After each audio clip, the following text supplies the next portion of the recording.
think that's just about time for us to get to our seats. Everybody ready? I think I'm ready. All right, let's get to our seats. All right, here we go. Welcome to the Kino Corner. I am your host, the Kaiju Kid. This is my co-host, the Kitty Man. With us today, we have our guest, the Griffin. Yeah. Hello. Griffin. Griffin.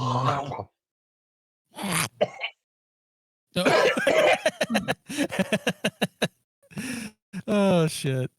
Anyway, That's noise. So, That's the noise you make. So, as always, today we're gonna talk about movies we want to see in theaters. The idea is, basically movies maybe we were too young when we missed the chance when they came out, like they came out decades before. Maybe we just missed the opportunity, or I just didn't want to watch it. or yeah, there's no reason to fucking talk about it. But or it's a movie. We've been interested in the possibility that maybe it's a movie you saw already, but you want to see in a specific format. Never got the chance to see. Like all these are on the tables. Like, what is the best film or film experience for us? But that's all going to be later on. We had a few things to talk about beforehand. Let's just jump right into it here. New and recent films. I think this might be a little quick. Has anyone seen anything new, or like either in theaters or out recently? I saw. You go ahead. You go ahead, Mr. Griffin. I was just gonna say I hadn't really seen anything in theaters lately. Like, I want to see Inside Out 2. I just haven't found the opportunity yet. I watched Inside Out too. It was awesome. It was super cute. And I think I liked it more than the first one. That being said, I haven't seen the first one in a hot minute, so maybe I have to go back. But I really enjoyed. Honestly, No, see, same. I haven't seen it since it came out in theaters, but I really thought this one was super cute. It was awesome. It kept it. If there is one sequel that Pixar could do that makes sense, this was the one to do it. It was good. I loved it. I thought it was super cute. That is good to hear, actually. And Bree thought she enjoyed it more than she did the first one. You're peeking. And I think I might agree. Peeking a little bit, Kitty Man, just a little bit though. So yeah, just a little bit. So I haven't. I don't mean to peek. I haven't seen it either. I want to because all of the reviews on the high end, everyone agrees with you. It's better than the first one. The worst review I've seen of it, personally, is that I mean it's good. If even the cynical shitters that I've seen are still like it's good, I guess it must be just a charming as fuck movie. If they're saying it's good, I guess. Yeah, if even the coldest of hearts have to admit that no, this film was good, or grumble, I can't hate it, then it's fine. probably worth watching. I guess. It's okay. I guess it's a kids movie. I'm not saying you should go watch it, but maybe go watch it. I'm gonna do it. Do it. No nuts. What? There's something that came out. I don't know if I talked about this already in a previous. Yeah, I did. Yes, I did. I already talked about Spaceman, didn't I? Oh, which one was that one? The Adam Sandler.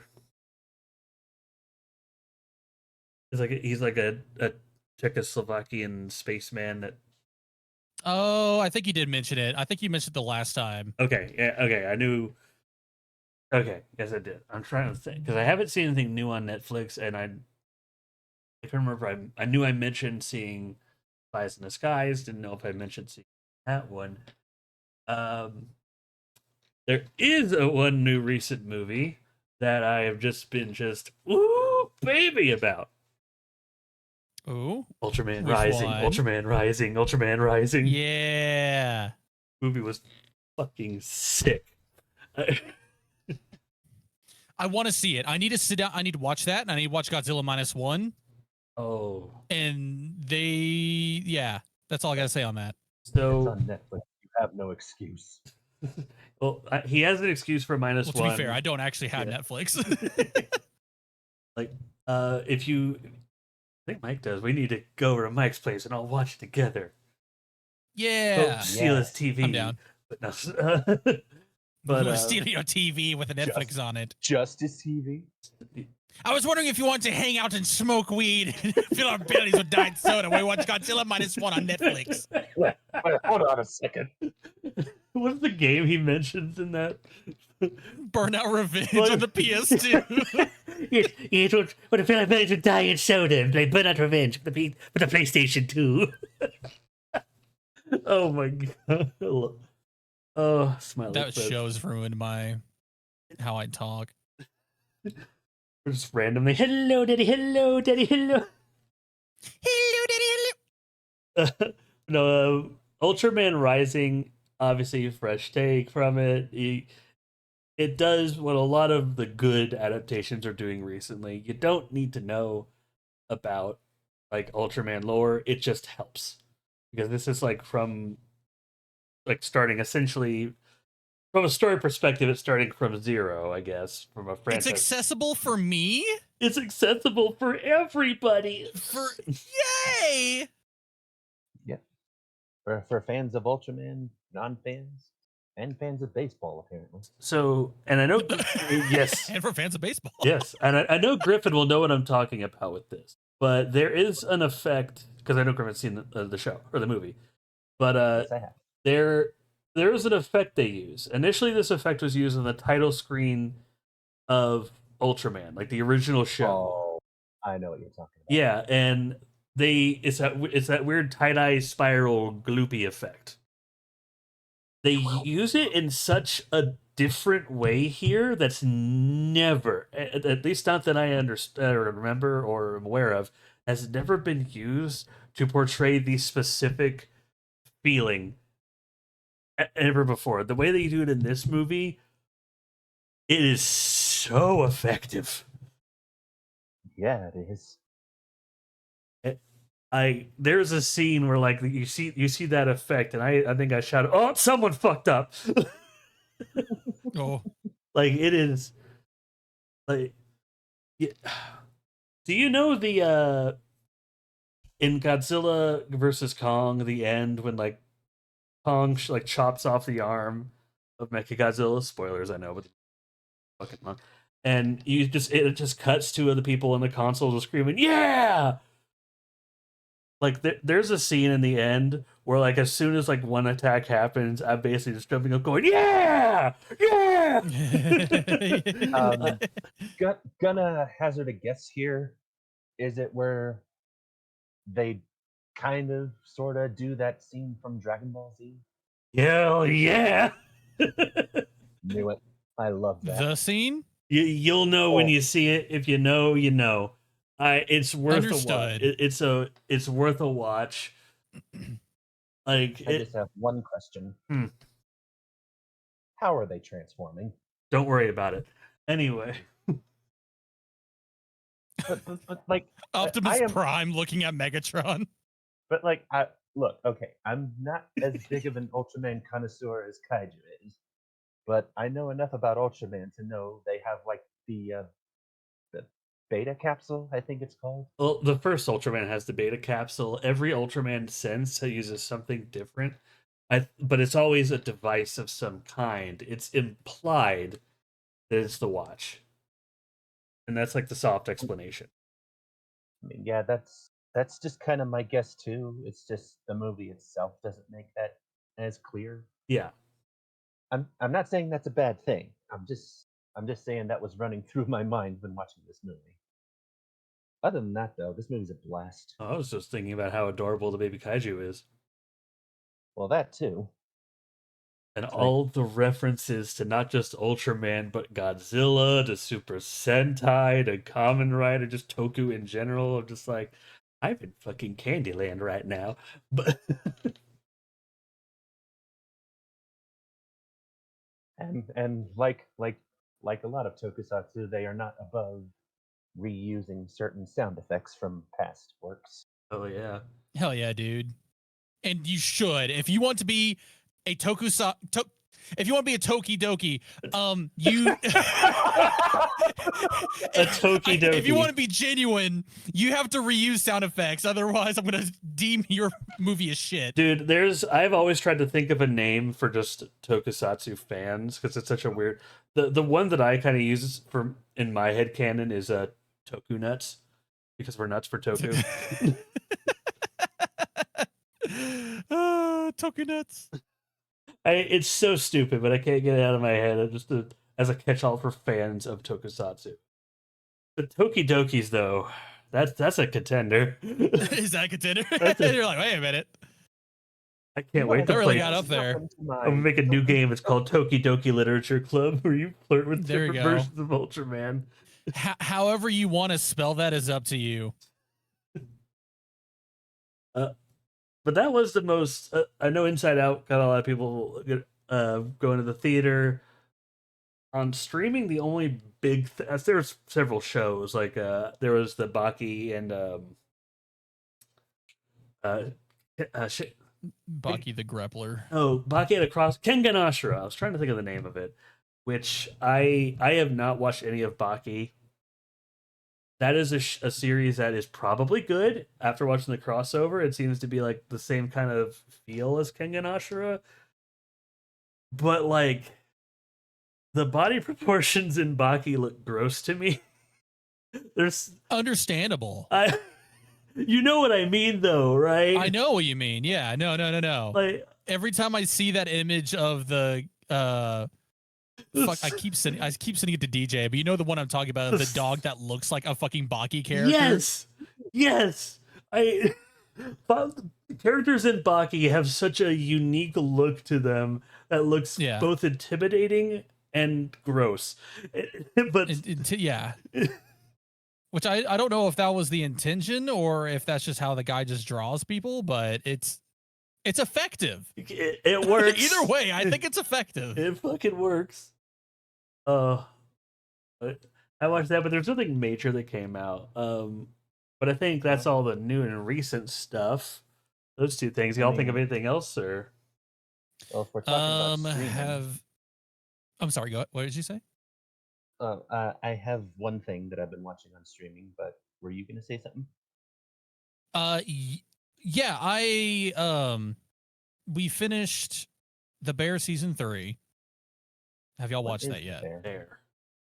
Basically, this guy that is he's kind of like he's like a classically trained chef and all that stuff for like high-end restaurants. Takes over a like hole in the wall restaurant that his brother owned that passed away, and they were in so much debt that he's basically trying to bring it up from how shitty it is, and then also turn it into a high-end restaurant. And it's just really well done. Fantastic show. If you like watching visual anxiety, it's perfect for you. It's on the level of like Whiplash, but for cooks. Oh. And it is, but it's fantastically acted. The editing on it's a visual treat too. This season wasn't as good because it kind of felt like more like season 2.5, even though I like a couple of episodes. It's just the end of it just kind of left a lot to be desired, but otherwise it's still a visual treat. It's still wonderful to watch. It's just season 2 sets such a high bar, I think. Yes. So, but it's I still recommend it to anyone who just wants to watch a decent show. But I will say it's not for everyone, especially if it stresses you out too much. Definitely don't watch it. Otherwise, it's fantastic. There is a show that I don't have. I think it's on a Max or Paramount Plus. One of the that I keep seeing clips of it, and I kind of want to watch it. It's called Tulsa King.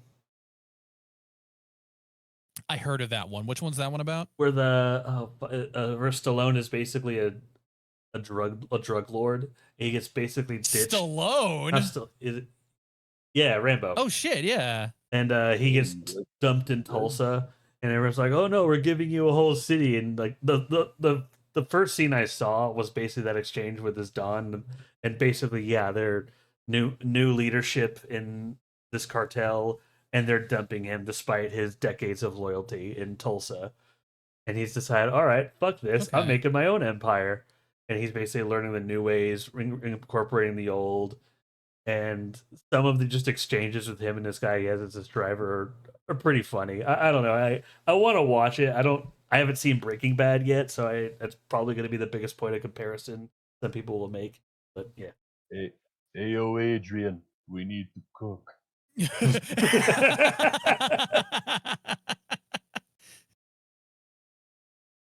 You gotta get in there, make the blue stuff. You gotta get the blue stuff. You gotta give him the rocks, the blue rocks. You gotta get the blue rocks. We were going to mention something on streaming as well, Griffin. Oh, that's right, I was. Well, personally, I've really been enjoying Star Wars The Acolyte.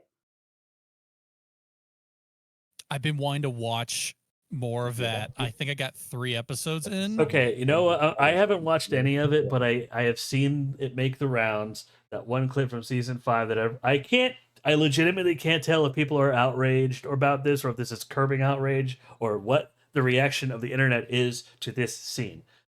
Everyone knows what I'm talking about. There's a lightsaber fight. One character does something, and the people are like, "What the fuck is this?" And when I saw the scene, Griffin, you know exactly what I'm talking about. And my first thought is, oh, that helmet's probably made out of Beskar or something. Because there's like no. It's made out of something else. It's not Beskar. It's not Beskar. But it's still, but it's the or something. Like the thing it does after years and after decades, we know that what it does is possible with very specific material. Like, is this the thing that outrages people? I'm so confused. I don't know. Oh, dude. Oh, my God. The amount of people that just get pissy over fucking anything Star Wars related. Like, there's no pleasing them at all. Like, it's just being on Twitter and seeing enough of, I dead name X. Of course I do. And fucking, if we call it Twitter enough, maybe Elon Musk will change it, would sell it, and they'll change it back. Maybe he'll sell it back. Yeah. Dead names his kid. We dead name his site. Yeah, exactly. You know, I think that's just totally fair. I might make a Twitter account just to @ Elon Musk. We need changing the name back to Twitter every day until he bans me. Or blocks you, or whatever you harass him enough, he'll institute a new. I'll make a new account and do it. I don't even have a Twitter. I don't even care. I just want to be a douche. He'll just institute a new rule that is like effective immediately or some shit, because that's just all he does. No changes ever happen that are good until something actually personally affects him, and then he'll change it. Yep. Because he's a little baby bitch boy. You hear that, Elon? Baby bitch boy. I'd like to imagine that Elon is randomly perusing Twitch on his time off, and he comes across this Twitch channel in particular. About 3, 2, 1. Fuck you, Elon Musk. Anyways, fuck you, Elon. And your Musk. This Musk smells like Tesla. Also, okay.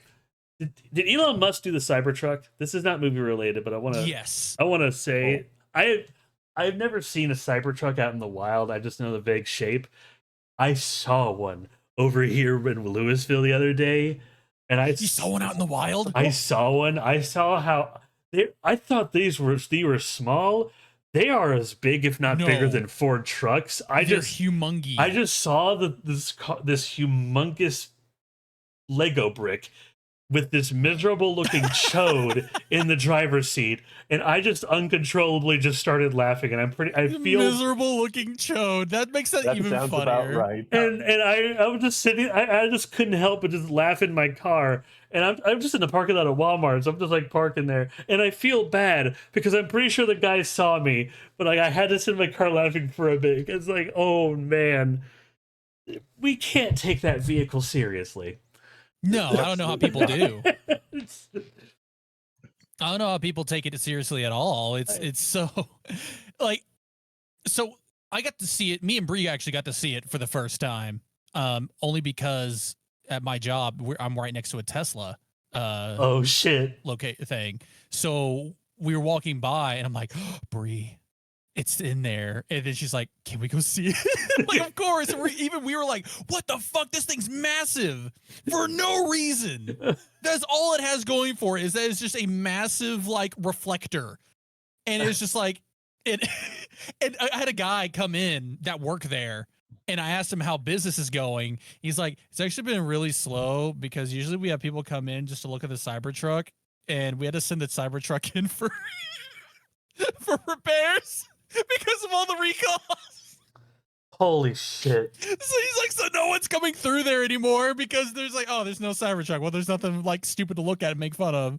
And it was the funniest. Like, I had to stifle laughter because it was so fucking funny. But I think me and him understood. It's like, yeah, dude, he's stupid. This is stupid. This is the worst thing ever. Because you know what happened with those vehicles. We'll say this, and then we'll obviously move on. But you know why it's being recalled? No, actually. Why? So they cheaped out on the pedals. Specifically the gas pedal, and there is a plastic piece that's over the actual metal pedal, and apparently it'll fall off, and if you do it right, it'll actually keep the gas press down. Oh. Okay. Yeah. So that's all I'll say on that. I firmly believe that if we do it right, if we research it right, that electric vehicles, I think they are the future. Because that's a whole other discussion, but it requires a lot of oversight. It requires a lot of research and development, and some of the people who own electric vehicles right now are snobby, just are. But it is what it is. But Tesla's, they ain't it.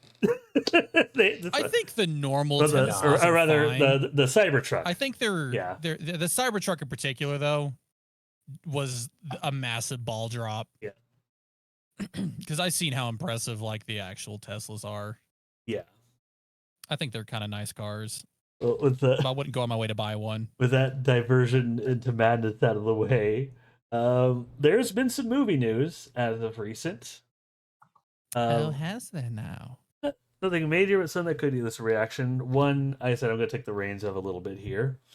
One Piece season 2, it's already started filming. We already have some casting announcement. I was a little excited because the way they did it throughout the week is like every day they added a new like little screenshot, like what I have posted here, with like 3 or 4 people just like, this is a confirmed casting, this is confirmed casting, this is confirmed casting. And I saw so many people like, are we gonna get like Crocodile or Chopper or someone confirmed on Friday? And we just have those 3. I'm like, give me more. But for the most part, they are actors that don't have a lot of history. I know Oda is very involved in this, so he's choosing people that like as close physically and just acting ability are to the role. He's not looking for A-list actors. Like I firmly believe that despite the season 1's faults, Anaki Godoy or I can't even remember fucking how to pronounce it, but the actor they have for Luffy is the best choice they could have made. Because he captures one thing that no other actor that I'm aware of can capture. Like, you could look at this guy just having a good time, and you just have to smile with him. He is so fucking just pleasant to be around and to watch just act. And that is a critical piece of what makes Luffy Luffy. Right. Yeah. And I am all the characters they have announced, I think they're going to do a good job. Like I said, I only have Mr. 3, Miss Valentine, Mr. 5, and Mr. 9 on here, which most of the characters they announced, they are going to be there for one season. A few exceptions, like Crocus, Dory, and Broggy, might be in a flashback at the end or next season. But some of the casting, like David Desmelkian and the Giant Story and Broggy, the casting there is interesting because if you're going to agree to certain roles, you have to know that, okay, if this series ends here, you're going to have a good time. But if this series goes to continue, you're going to come back at random points, and you're gonna come back. Like Mr. Three, he is pretty critical later on, and some things that happen.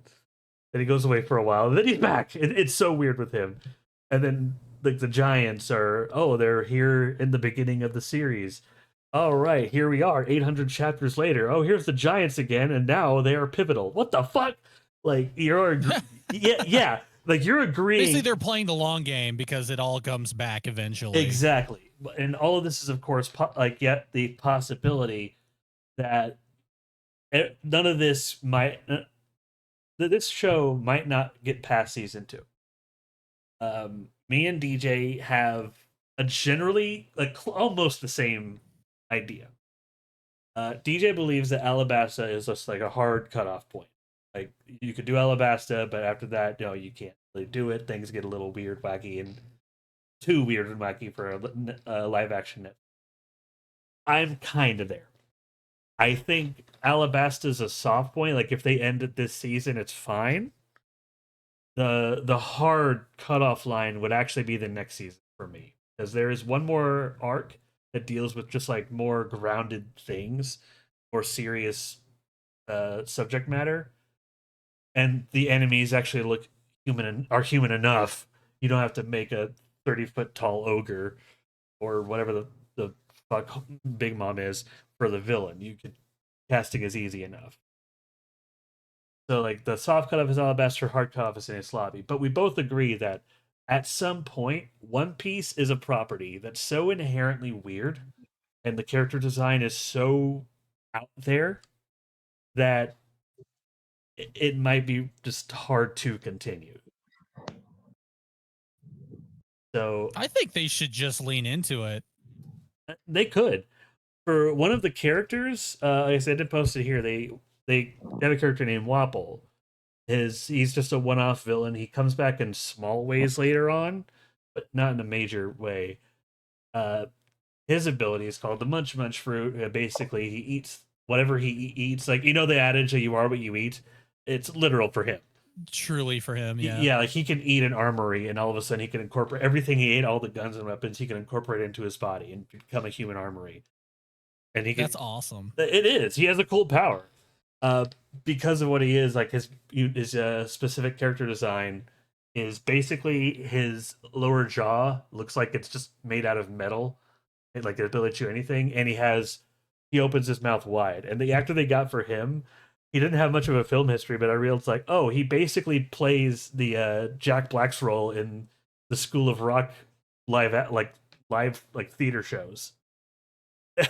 What? I know he looks like John Rhys Davies but acts like Jack Black, and it's so weird. Interesting. But I thought about it, like, no, if you're gonna do a role that involves that Jack Black popularizes screaming and singing, you have to be able to do what Jack Black does, and that requires you to open your mouth almost as wide as have a lot of energy. Yeah. It requires you to open your mouth almost as wide as the lead singer of Aerosmith. Just and yeah, no, 100%. Like there's these little things, but so far none of the casting looks bad. Most of the actors are, like I said, they don't have much of a history, and I can't judge it. I think that's super cool. Oh yeah, that they're willing to do like other like not huge actors really, unless they're going to be ones that are like obviously are going to be in a big, because I know the main pirate crew's been in a lot of stuff. It hasn't been a huge amount. Like they weren't like huge, but like they were enough to kind of be like, okay, that's enough for us to get an idea of your acting chops, kind of thing, you know? Yeah, like the two actors that are notable. One is of course David Esmalkian, who is Polka Dot Man in Suicide Squad. He's Mr. 3. No notes there. I like knowing what I know about what Mr. 3 is like later. He's going to start out in a more of a sophisticated, like kind of douchebag that needs to be humbled. But once he's humbled, he's just going to play Polka Dot Man again. And once he was revealed, everyone's like, "Oh no, that's perfect. No notes." That's awesome. I love that. The other role that I don't know this actress. Apparently, everyone else knows her. If in the Fear Street movies, I think she played like Katie or something. I can't even remember the piece season. Okay. There we go. Nope. Uh, Julia Raywald. Rehwald. Apparently, she was in Fear Street, and and I know Fear Street is popular enough amongst the horror crowds. I mean, she looks like Tashigi. My only gripe is she doesn't look. God, this is gonna sound bad. Okay. To be fair, a lot of these guys don't look like what they're supposed to be. Okay, like Since we were talking about, are you looking up the other ones so you see like I like the two like no. I mean, I guess I should here. like you see like Smoker and Dalton, like damn, they made Smoker and Dalton dreamy as fuck. But it's not really a plot twist if you because again, One Piece has been around since fucking 1999. But when Tashigi is introduced, there's a bit of friction between Tashigi and Zoro because Tashigi looks exactly like an older version of his childhood friend. Like it's eerie. Like even the audience think, is that fucking her? Like it's eerie. And I'm trying to tiptoe this because when I say it's going to sound bad. But they've already done the flashback with Zoro in the first season, and they made Kuina this young Asian girl. And Julia Raywald is not Asian. And I feel like you kind of break it. You see what I'm trying to say, and it's just she's probably gonna do fine, but it feels a little weird, you know? I think she looks Asian though. She looks I know, like I'm probably I think she look yeah. But the thing is to be fair, not really defending it, but like to show that like when it comes to certain things, they might not care. Netflix also did the same thing with the Avatar, The Last Airbender stuff too, where the guy that played Sokka had enough. Like, I think he was like point something of like Native American, so that's why they casted him, even though everyone's like, wait, you got like the correct like races of all these other characters. Why did you do the same thing for Sokka? Yeah. So I think she's Asian. She looks Asian. She might be. I don't know. It's like I don't want to bash it. I can't see off her IMDb, but I mean I think she's definitely obviously Asian. And I don't want to bash it, and I don't want to be like she can't do it because she's not sexy Asian lady. I don't want to go that far. I mean that's fucking stupid. But right. Like they have Kuina already cast as like someone who looks very Asian. And I feel so uncomfortable talking about this. And I think maybe the angle they're trying to go with here is because every other thing looks close enough, she's off slightly. And that if they're going with that route, they're just Zoro's like, you look like, but no, but you need to, because eventually it does become Zoro's like I see what you mean. Yeah. Eventually Zoro does know, okay, that's not Kuina, but she looks enough like her. Just stay away from me. That's weird. Go away. And if that's the angle, triggering me. Yes. If that's the angle they want to go with, it's probably fine. And I think it's just going to come down to I want to see all of these people in their makeup. I want to see all of these people in their costume. Because that was the best part of the first season one for me is like, oh man, it looked like One Piece. How are these guys going to look the way they do? And then you actually see it and you're like, oh, you fucking nailed it. Yeah, no, if they look the part, then like any mild complaint I have, which it's more nitpicky than I'm probably making it appear to be, like anything will just wash away. But yeah, I don't want to linger too much on that. Like I said, we got some of the casting. There's more casting to reveal.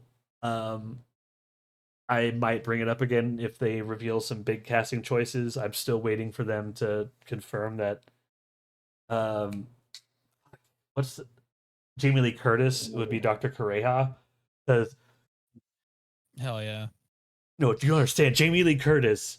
Look up Dr. Kureha. Kureha. I think we talked about this the last time. Yeah, like, and I was like, yeah, no, that's perfect. And I know that she is a big fan of One Piece. And she loves Chopper, and she knows, like, oh yeah, I could be this old wizened woman. Like, I want to see her kick Mr. Godoy in the face because that's what she would do. Because, Like she's a young, Just let her cook, man. she's a young and vibrant 160 years old, and I'm pretty sure she can kick the ass of everybody in One Piece right now. I'm just saying. but no, like and everyone knows that she's interested. Oda knows she's interested. The fans are like, are you gonna fucking make it work? Come on, man. No, there's other more nerdy things that I want to go into, but I won't. I don't want to take up the time talking about One Piece. We have a broader topic at hand. But the other bit of movie news was Spaceballs 2. Out of the, I guess, the purgatory that it was, development hell, that's the term. And now it's back in development. The search for more money is back on. Yes. Yes! Now, we'll find more money! and I don't know if y'all know, but we have one confirmed cast member. I don't know. So we don't. I think I only know one. So we don't know what role this person's going to be, though I'm pretty sure I could hazard a guess. Josh Gad, the guy who voiced Olaf in Frozen. Oh yeah, I know who that is. Yes, he's part of this. Like it's confirmed now. He's part of this. Yeah. And yeah, I can kind of see who he would be. Yeah, considering he's going to be Barf. He's going to be Barf. Like you can't bring back John Candy. He's going to be Barf. And honestly, they could have picked a lot worse. Like he's probably going to do great. If Mel Gibson's at the helm and Mel Gibson's playing what's the Mel Gibson? Not Mel I Gibson. Think you mean Mel Brooks. Yeah, Mel Brooks, not Mel Gibson. So anyway, when different movie. When Tom Hanks makes Spaceballs, but no, but when with Mel Brooks is still at the helm, and what's the green dude's name he plays? Yogurt. That's it. Like, if I was gonna start throwing out names. If Mel Brooks is still there, he's still playing Yogurt, and he's still basically just being the big creative force behind it. I think it'll do fine. I would love to see Rick Moranis, like old man Rick Moranis. Oh wait, did he? Hold on a second. As far as I know, he's retired, but I think he might could come back. To that. Yeah. Retired-ish. He's retired until Mel Brooks says, "Come on back." Also, Mel Brooks is 98. I know, yeah, he just had his birthday. Yeah, this is probably good, going to be his last movie, and I don't. That's probably a cynical way to look at it, but he is the age, and I think that he is of the age. Yeah, I think that's probably why this film is probably being pushed through now. There was like, no, I want this made, and I'm the only one who can make it. We're doing this. I would not be surprised to hear if a lot of this is coming out of his pocket. Because he's just that kind of guy. It's just like, I want to tell this story. Mm-hmm. That sounds like a very Mel Brooks thing to do. Yeah. It really does. Good on him. Yeah. I say. Indeed. Good on it. That's it. We don't know much. We know it's happening. We know things are being done in the background. We know Josh Gad's a part of it. It's not confirmed what he is, but it'd be pretty obvious. Yeah. So more details. Bill Pullman will come back. Who? Bill Pullman plays what's his name? He would. Not Han Solo. He totally would. He totally would. Yeah, he totally would. I don't think he's any. What? I think he's still up for. Last time he's been in anything. You know, it'd be such a fucking Spaceballs move to do. What? Is if they bring back like Rick Moranis, they bring back all these actors while they're old, and the way they start the movie, and like they're all old and just like waiting in trailers, just like, are we ever gonna make this thing? It's like, oh yeah, it's been so long, we recast you, and they just have that beginning that and it's just totally different actors playing their characters. Yes. That I hope they do that. With the title called "The Search for More Money," I think that would be a fine way to go get around the recasting of actors thing in just the Spaceballs world. That like no, we're like, all right, we're doing this. Fuck it, I don't care. Well, I mean, is that what they're calling it? I mean, Because I don't know if we have a title. we don't have a confirmed. confirmed title, but that's just one of those things that if they don't call it Spaceballs 2, The Search for More Money, people are They should pull a Yeah. what was it? A goat simulator and just go straight to 3. call it Spaceballs 3. Yeah. The search for Spaceballs 2. Yes. Yes. Oh, That's what it means. yes. Okay. Oh shit. See, there's so many ways they could do this because we just have it's a Spaceballs sequel. We don't like people are calling it Spaceballs 2, but like that would be all right. That's a lot of positives there. More to come, but now we're going to talk about the trailers that have come out. A few have come out past 4 weeks. There's one that I just saw today, like literally today, called Here with Tom Hanks. I'm going to bring it up for next time though, because it looks like a film, but I don't. Like I said, I haven't had enough time to really think about that trailer. I literally watched it like 10 minutes before y'all got in the chat. It's that recent. Uh-huh. Okay. Yeah, but, okay. First trailer, Wild Robot. I know you're excited for it, Kitty. I was excited for it too, and I'm sold for it. I decided, all right, let's continue this. So let's watch the first actual trailer, see how it stands. So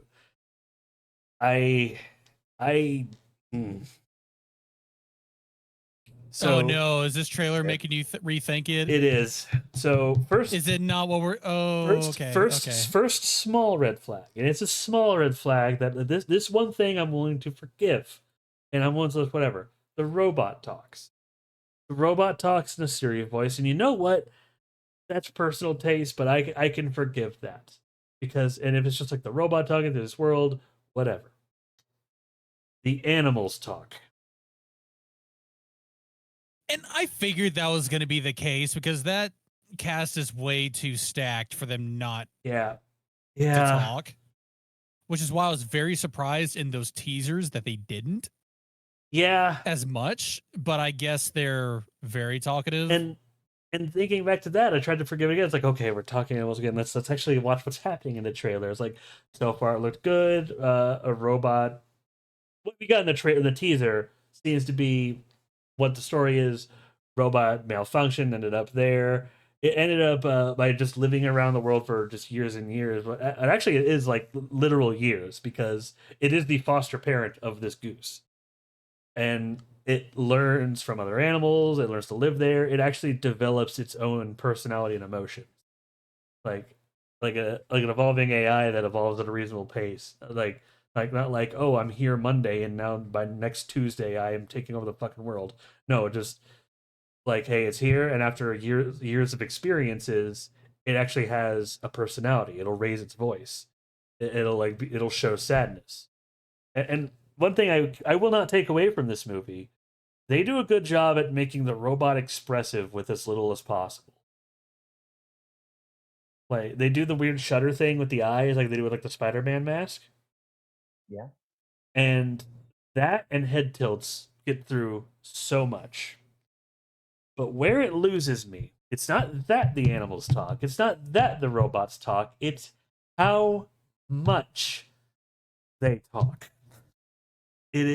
I see. And the general plot, other robots find them like, no, you're a defect, and like you have to come with us. Blah, blah, blah, blah, blah. I swear to God, I feel like it wasn't until the end I realized, like, wait, is this just beat for beat the plot for Open Season, but it's a robot? Oh fuck! I hope not. I hope I'm wrong. I want to give it a chance because visually, and the first trailer did not change this. Visually, it looks gorgeous. Like, yeah, no, it's a nice looking. Yeah, but I love the CG hand drawn animation hybrid style they're going with. Yeah, it looks great, and in some of the voice acted lines, there is a very clear sincerity you hear from the robot and some other people, but I hope the trailer is just making it appear more kitty talky than it is. I hope that's the case. Because the other scene that really lost me is the scene when they're like the robots defending the animals, and you know that scene in Avengers 2 where they're all crowding around the Ultrons piling in. Yeah, Just there's that with animals. I see. I know it feels so out of place, doesn't it? I understand. I know there's like so many little things that just bug me, but there's so many good things. So like I am so torn about this now. I went from being excited to torn. And I'm gonna go against that principle I said last time. I might watch another trailer when it comes out to really like help gauge my do I want to see this in theaters or streaming? Like, do I want to see it at all? Because like this one left me kind of conflicted. And I do encourage everyone to at least watch this trailer because again, there's good in the movie. It's just I don't know, and because it could just be me. I could be the asshole. I I but I don't know. But that's the only trailer I have a negative. It's what you saw out of it, and you're like, oh. Yeah. But I mean, I think I'm probably gonna still watch it, and then like from there, I'll figure out whether I like it or not. Yeah. But that's doesn't bode too well. I'm hoping as of right now, I'm in a stance where I'm going to see it. It's just debating if I'm going to see it in theaters or streaming. One of the two, but I'm going to see it. I I hope all of the good qualities, because a lot of good qualities are shining through in this trailer. I hope they're enough to carry the film, and like the parts that look bad aren't actually bad. Like I don't. But that's the only trailer to talk about today that I have a negative view on, because the other three trailers just because first Batman Cape Crusader. I'm excited. I fuck with it, and I didn't realize it was actually just gonna be a show. I didn't know it was. So glad you said that. It was, yeah. Apparently, I didn't know it was gonna be a show and not a movie. I'm so glad you said that because I was watching the trailers and I was just seeing like the sheer amount of villains. I was like, oh, I guess they're doing a long Halloween thing. I wonder if this is gonna be like a part 1 and part 2. This is like new series coming to streaming. Oh, that makes sense. It's just I also love that they're like there's it feels like they're blending the the Batman the animated series with like the designs and some of the styles from like the golden age, like that go like like I think Batman Brave and the Bold. Like Yeah, yeah. Yeah, that art I style. haven't seen that show. Is Harley Quinn yellow there too? No, she's not, and that one's striking. Like it seems to imply that there's no Joker, but there is a Harley Quinn, which that'll be a decision if that's what we're doing. But that's what I've been enjoying about this current animated DC that they've been doing is they've been doing like this like Silver Age like art style yeah, of like comics and all that stuff, and I've been fucking with it so hard ever since they rebooted the DC animated universe. oh, yeah. DC animated movies are just consistently like I think they're two of the more recent ones. I just straight up bought the DVD. I really like both of them. One of them was Batman. I think it's Enter the Dragon, which less of a Batman movie, more of a Bruce Wayne and White Tiger movie. Yeah.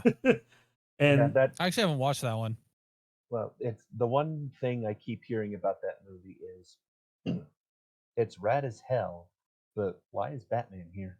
no, that's basic. Yeah, this is a story that should be told because it does involve Bruce's training and the place where the training was and all of his colleagues. It is a story that has been told before, and it's done well here. The other one I saw was Green Lantern Beware My Power, where just the one about John Stewart. That one is fucking awesome.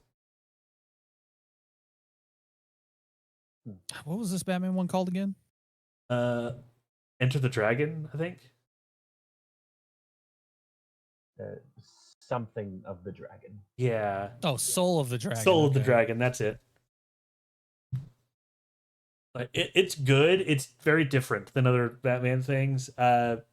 Just know that you're not going to get as much Batman, despite him being top billing. You're going to get other characters. Dude, this voice cast is stacked. Oh yeah, no, the voice cast is great. Mark Yes. Dacascos, Kelly Hu, Michael Jai White. Let's fucking go. Yeah, I think if you go in knowing that Batman's not going to play as big of a role as the box art leads you to believe, then you can manage your expectations better. And it's set in the 70s. Hell dude, yeah, I'm gonna watch the fuck out of this. This looks awesome, dude. It is just a 70s exploitation movie with Batman in it. That's all it fucking is. I fuck with it. I'm there. I'm already there. You don't have to say anything else. I will be there. But yeah, Batman Cape Crusader. We got a trailer. It looks good. Like I can't go into super detail about it because it's, as you said, DC animated. They've been on a fucking roll lately. This, just based on how it looks, it reminds me of like old radio programs. Yeah. Which one of those characters with the black suit, hat, and bandana? That's just the Shadow. Let's be real here. Oh yeah. Oh no, of course. Yeah. But Matt Reeves is in it, so I'm in. Yeah, I'm there. I'll be there for it. That's it. Could be a good time. If I had to say something about it, I'd just be like, Two-Face looks weird. He always does. It's though. like, yeah, but this one, it's like they had an idea of what he would look like. They just forgot to color the other side of his face. That is the only thing I think is. Yeah, I wasn't a huge fan of how he looks. Yeah. Well, from one bat to another, we also got a trailer for the Nosferatu remake. Which is coming out on Christmas. Yeah. It's one that I've always been just passively aware of, but I kept forgetting they were doing. Then we got the trailer. And we talked about this briefly beforehand, but the biggest surprise of the trailer is like, oh wait, Willem Dafoe's in it. That's all. He's not the vampire? What? Not in this one, at least. Not in this one. But no, this looks good. I've never actually watched the original Nosferatu. I just know how important it is to film. So I know it's like one of like the quintessential early films. Like so, this is. I feel that there's a lot at stake here. Like this is a big deal, and they wanted to make sure this was done right.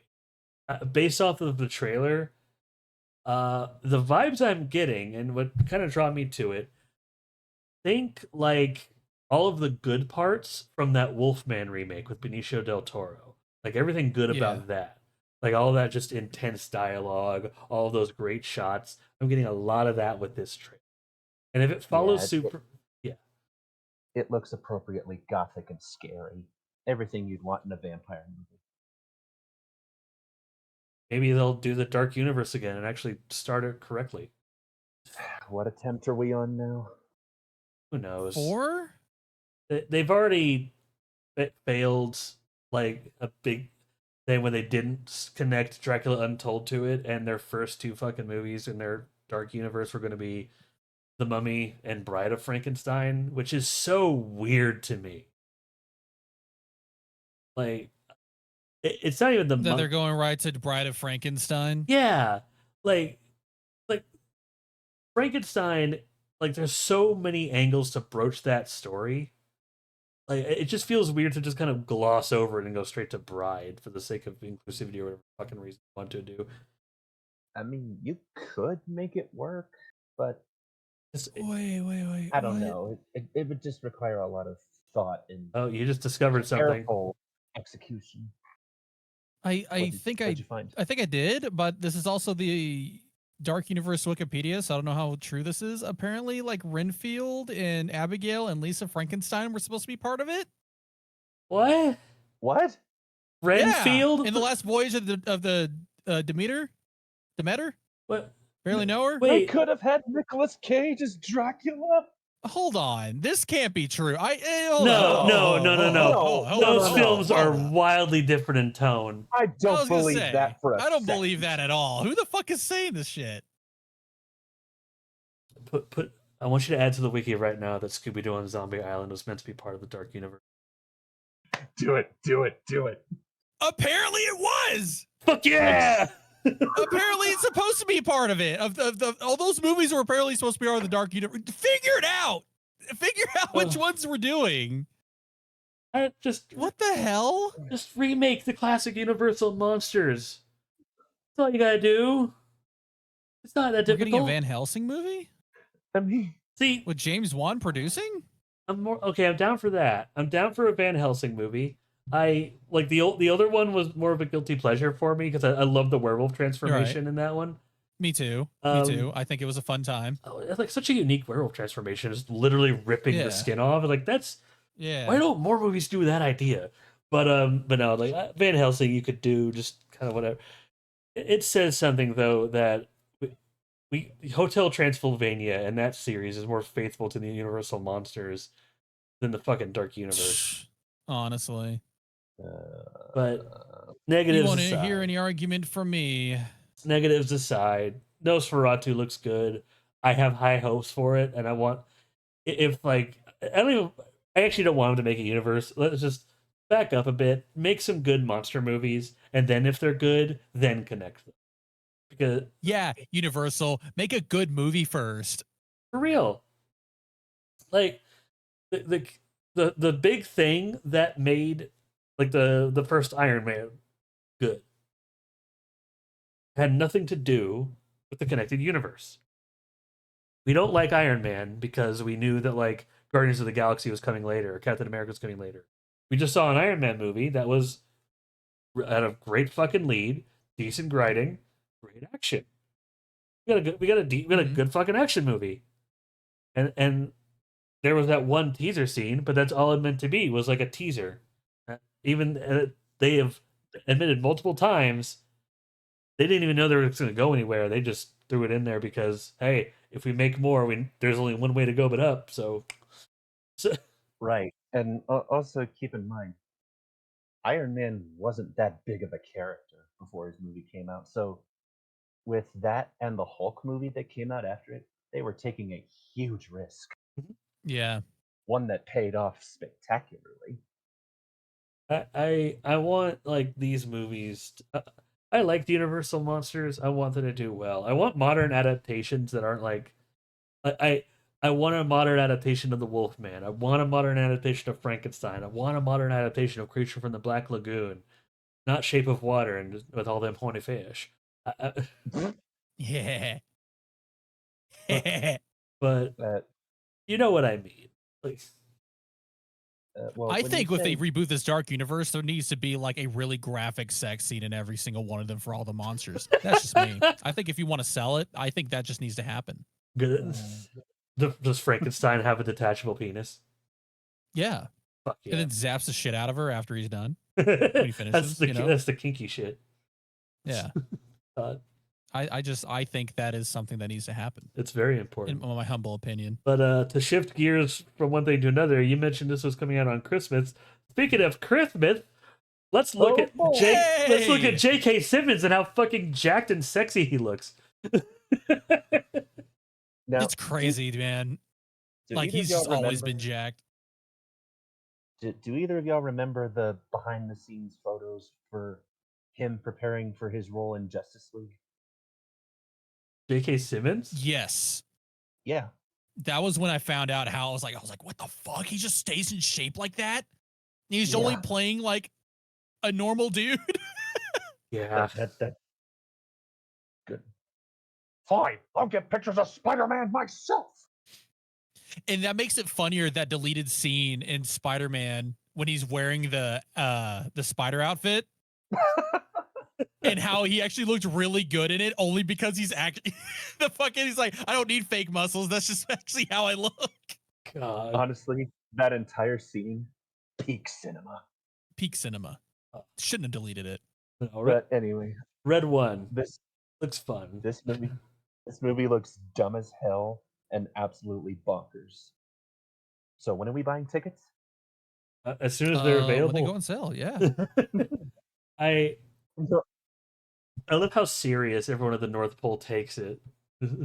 Just all the wacky shit that happened, and so that's the thing that makes the movie work in my mind in the trailer is weird shit. Like weird shit happens in the trailer, like with Krampus and the snowmen, and everyone like the Rock and everyone in the North Pole is taking this completely seriously, like a fucking CIA desk, like Jason Bourne serious.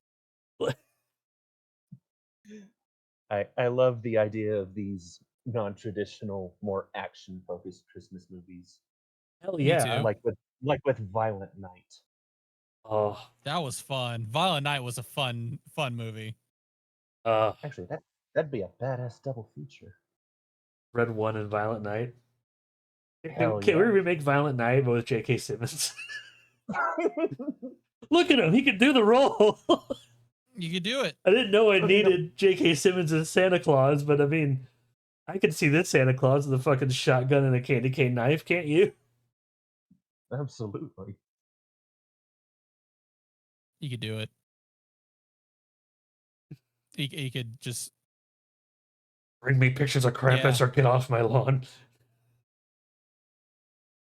Even though I like what's his name as Mr. Santa. Oh yeah, no, he did great.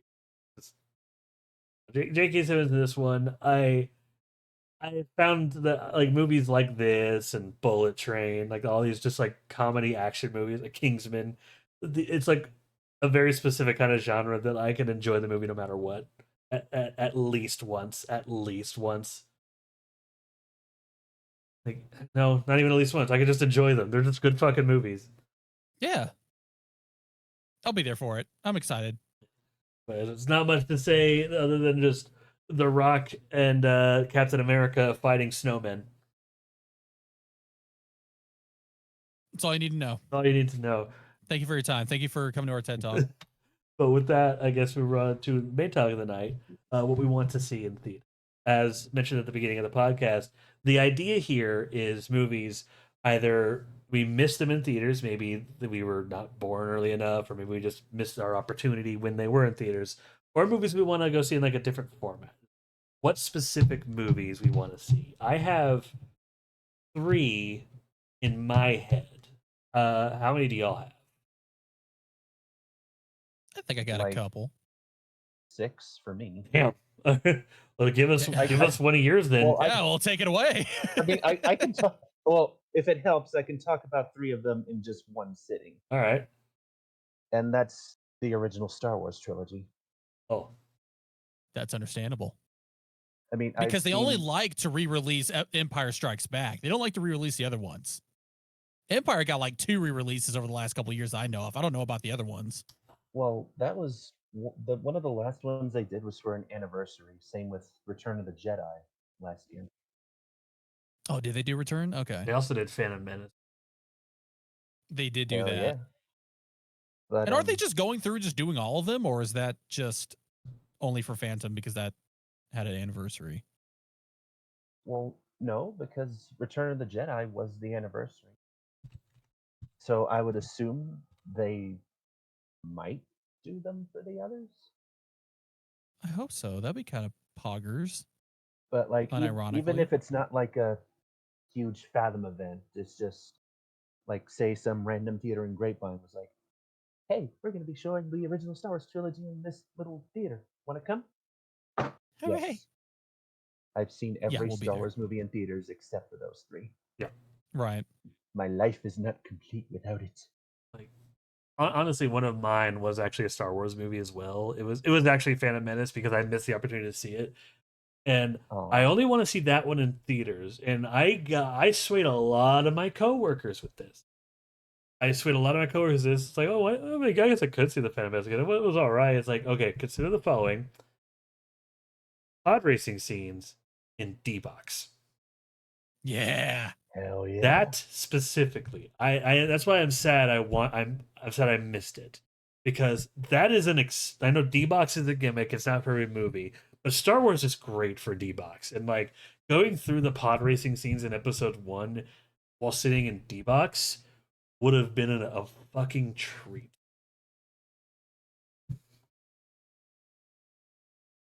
If it I would love that. I would like to edge to the pod racing scene with the D box. Hold on a second.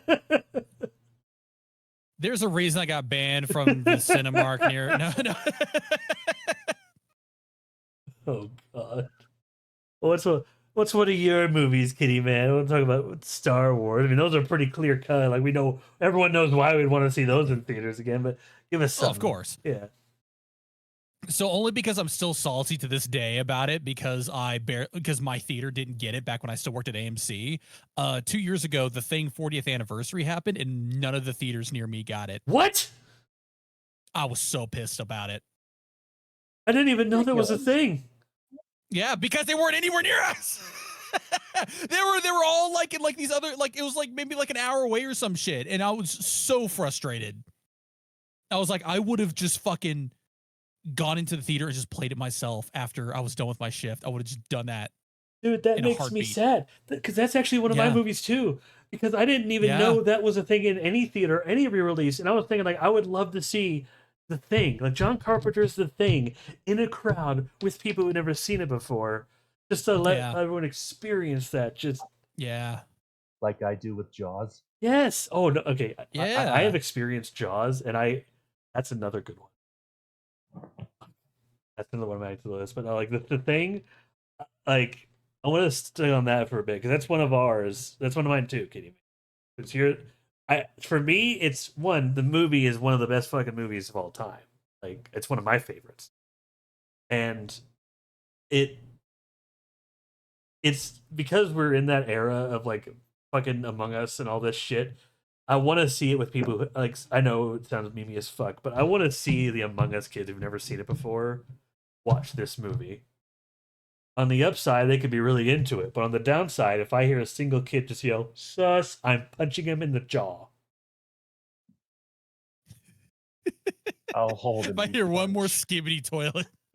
If I hear one more sussy baka while we watch John Carpenter's The Thing, I'm pulling out the 12 gauge. I'm pulling out the flamethrower. Yeah. Windows blast them. I just want to see people react to the blood scene. Yes. Because that gets me every time. That movie has 2 of the best jump scares ever. Yeah, it do. It knows it masters tension in a way that people underestimated back in the 80s. But both of the jump scares worked because right before they happened, they did a fake out, and there's enough time between the fake out and then where just as you lulled into a false sense of security and things were looking good, bam! Like jump scares. Jump scares are not bad. It's all about how you use them and when you use them. That's it. Yeah, it can't just be the whole fucking film. Yeah. I.e., don't add music stings to all of them. All right. This will be the last one. Like I'm gonna go off of. You said, Griffin. You mentioned Jaws. Was that one of yours? Actually, no. Okay. Because I have seen Jaws in theaters. Yeah. Okay. With someone who hadn't seen it before. So, it's not one of mine that I actually thought of, and I want to add that one. But there's this very, very specific way I want to watch Jaws. I understand if y'all don't. I ain't doing it because I know what you're talking about. Yep, it's that screening with the fucking drive-through screen, and everyone's on inner tubes in the water, just watching Jaws. I want to do that shit. That's a bucket list item for me. I think NRH2O still does that. Fuck yeah! Wait, do they really? Dude, I would love to do that. I'd have to look it up because I don't know if they're still. Please do. It would be better like actually out in the ocean, but if it was just like a giant pool or something over NRH2O, that would be just as good to me. Like I just want that experience of just everyone splashing each other in the shark scenes, lifeguards running around in the background. I didn't even think about that before tonight, but just no, that's a bucket list for me for sure. But I do have one more movie, but I don't want to be the one leading the whole conversation, so I'll pass it to y'all for a bit before I get to my last one because it's my main one. What's your other one, Griffin? You said you had like 6. Well, my next one, this is one that I have seen in theaters, but with the way everyone talks about it, I want to see How to Train Your Dragon in like IMAX 3D. Oh fuck yes, you do. Yes, you fucking do. Because I've seen Avatar that way, and if that's how that movie looks, imagine how dragons look. Like, Yeah. I totally get why. Like, I talk about like movies where the gimmicks were made for. D-Box works well with Star Wars movies. 3D and IMAX work so well with the Dragons movie. I can Who here imagine. has been to the Omni Theater at the Fort Worth Museum? No, I haven't been to that one. Imagine it on that big ass screen. How big is the screen? Like I said, I've been to it, so I'd I'll look it up though. say about a couple stories tall. Fort Worth. I will say though, is that what excites me is that there's a movie theater next to where I work Oh, that apparently will do older movies every once in a while. And Is one of them the Poseidon Adventure? you know, if they were based, they would. If they weren't fucking around, they should be the Poseidon Adventure. Hell yes. If we're being honest. It looked like there was a lot of like they usually like they'll actually like celebrate like anniversaries and stuff. Like I know AMC will do that with Fathom and all that, but I think these guys do it on their own. And so they've actually been cheaper than because you know Fathom events will do it and they'll like upcharge you like $12 or some shit like that, depending on the movie. I remember that was the only nice thing about working at a theater was that I could just circumvent the fucking having to pay so much money for a lot of those. But this place is called Evo. Evo. They will I've do seen that theater movies, before. yeah, all the time. And like what was really cool, and I know this is more for like the kids and all that stuff, but it's still it kind of got me really excited. They're re-releasing like the Spider-Verse films for like you know the kids at like 10 a.m. or whatever, and it's only $1 a ticket, which is fucking Again, sick. 10 a.m. Yeah, that's the thing. It's like, oh, I gotta be there in the morning to watch this shit. Oh, I got shit I gotta do. But I still want to see those movies in there and all that stuff. Like they did the Matrix 20th anniversary. They did like what other stuff did they do? Let me look it up. But they do a lot of that, and I think I'm gonna start kind of taking advantage of the fact they like to put out a lot of those movies in theaters. Because like even like movies that are just like I wouldn't mind seeing like The Godfather in theaters or something like that, only because it's like I just want to know how it felt just to watch those movies in a theater from back in the day, you know? Yeah. Because you know, there's just nothing like it whenever you're watching a movie in a theater. That wasn't one of my movies, but it was just like, oh, that's a movie I'd watch in like theaters.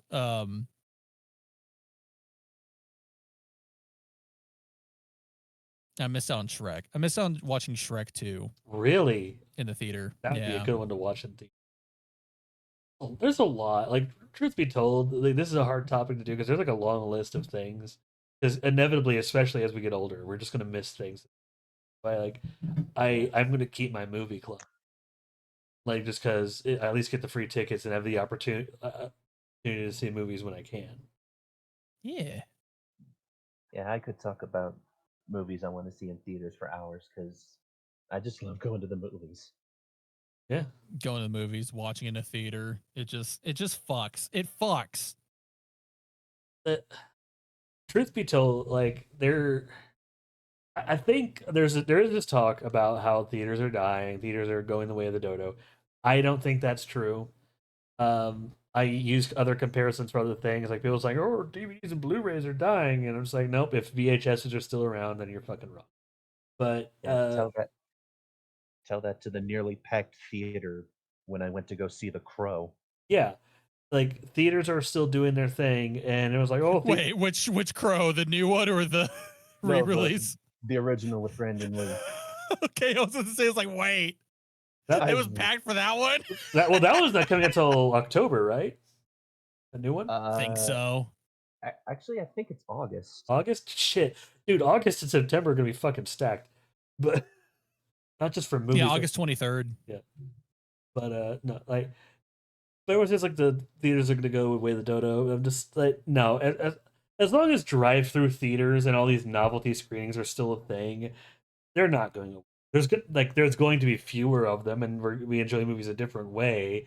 But we go to the theater for the experience of being around people, seeing something on a big, like, there's a and there's a lot of old movies. I've seen a lot more Fathom events in recent years. A lot of people more open to like showing a lot of these older movies, which I think is great. Yeah, which is it's awesome. One that if I ever see a Fathom event, this might be just like a day one purchase for me. Like, oh, sorry, I guess I'm using my movie pass for that. Sorry, whatever Marvel movie is on the horizon. But my last movie, for the sheer experience, because when I saw this as a kid, I did not see it on the big screen. I saw it on my parents' TV, and ever since I knew like I need to on a big screen, the surround sound with a whole bunch of because like and every time I rewatch this movie, I feel like a kid again. I want to fucking see Neverending Story on the big screen. Okay. I want you to just That's fair. close your eyes and imagine just like they get to the scene at the end. You just went through a fucking roller coaster. You just hear the never ending story. I'll just be fucking jamming at that point.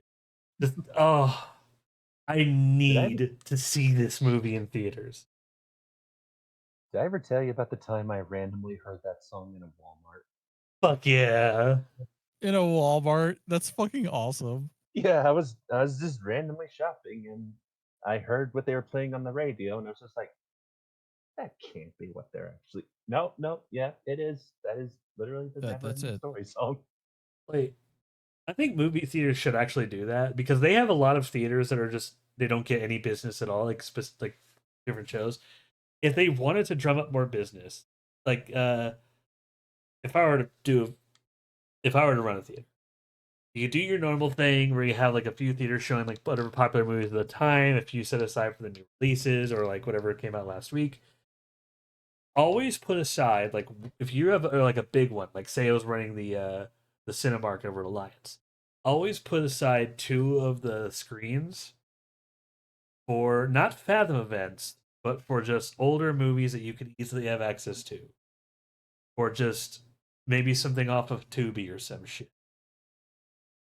or just maybe like just get with whoever owns the rights. Like, hey, we want to show. Like, don't make it a Fathom event. Make it just like, no, this is just a local thing we want to do. Like, hey, can we just show the rights to like fucking Cue the Winged Serpent, or maybe we want to show the rights to like The Good, the Bad, and the Ugly, or just have some of these well-known old movies like from the 80s or 70s that people know of and don't have a chance to see in theaters otherwise.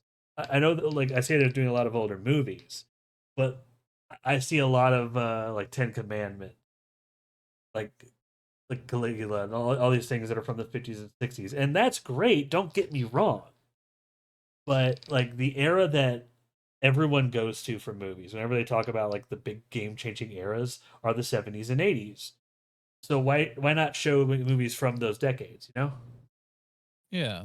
Right. Like Where's my it's just such Poseidon a Adventure Towering Inferno double feature? Yeah. yeah. If you want to watch Peak, it needs to be in the theater, which is why we need to see Poseidon Adventure 1 and 2 Yeah, as a dude. double feature. And I've That been actually noticing wasn't on my list, but it just came to me. but you know what, it is now. But that's the fun thing about this topic. Like I know I asked y'all to prepare for this, but like even on the fly, you'll just think of things. Like I legitimately did not think of Jaws before. Like today, I was like, "Fuck, you're right. I need to see that format." Like going along, like there's just movies we want to see. One that I don't really have an excuse for why I've missed it, because I know it happens a lot. But Princess Mononoke in theaters is one I want to see because I'm pretty sure it's my yeah, no, it is my favorite Miyazaki film. But They'll probably get another chance. oh, Like yeah, they do the Ghibli marathons pretty regularly. yeah, they like I said, I don't have an excuse for not. That's like a thing that comes out regularly enough. Um, but the experience of the theater, like, it's just something you can't ignore. If you want to see just how much of a difference that experience is, Griffin, download the Mothra riff track. because I know you remember, because we were in the theater when they did that live show. Oh yeah, that was You remember how amazing. much we were cackling at that show? You know what joke? I don't, dude. I don't think we quit laughing for like 5 minutes straight. Yeah. Could I ask what the joke is? It If it hits so even right? there's a scene in Mothra where like, and they did the English dub. That's what part of what makes this funny. Like Okay. the way they pace that, like you have to see a boat and you just hear "attention, all hands." But before they say anything else, there is this really awkward pause. Like there's a weird amount of time between when he says "attention, all hands" and then makes the announcement. So the joke they did, Yeah, like you hear like "attention, all hands." That is all. It's the it's entire so theater just stupid, erupted. but it was so perfect. dumb. But in the theater, and it was so unexpected. Like we were cackling. It was. I'm gonna see if that clip's still on YouTube. It's there, and it's still funny as fuck. But like, it'll never hit that hard again. And I think the big thing is we were in that crowd with people, and we were just with like dozens of people laughing along with us and just having a time. Just watching this on the big screen and just like I'll always find it funny. It'll always bring joy, but it'll never bring as much joy as just sharing that experience with like that crowd in that theater. And that's what It's so nice to have that experience too, because it's just like it really does elevate yes. the theater experience in a way that like you can't get at home if you're streaming stuff. Like I remember watching John Wick 2 in a theater. It was packed to hell. This is before, you could get your seats. You had to like basically just kind of find one. And we basically it was me and Angel, and we both sat next to this old couple because Angel was just like, oh fuck, we just need to sit somewhere. We're just gonna have to sit next to someone. And the whole time, like this sweetest old lady next to me was just so funny, so sweet. She offered me some of her popcorn.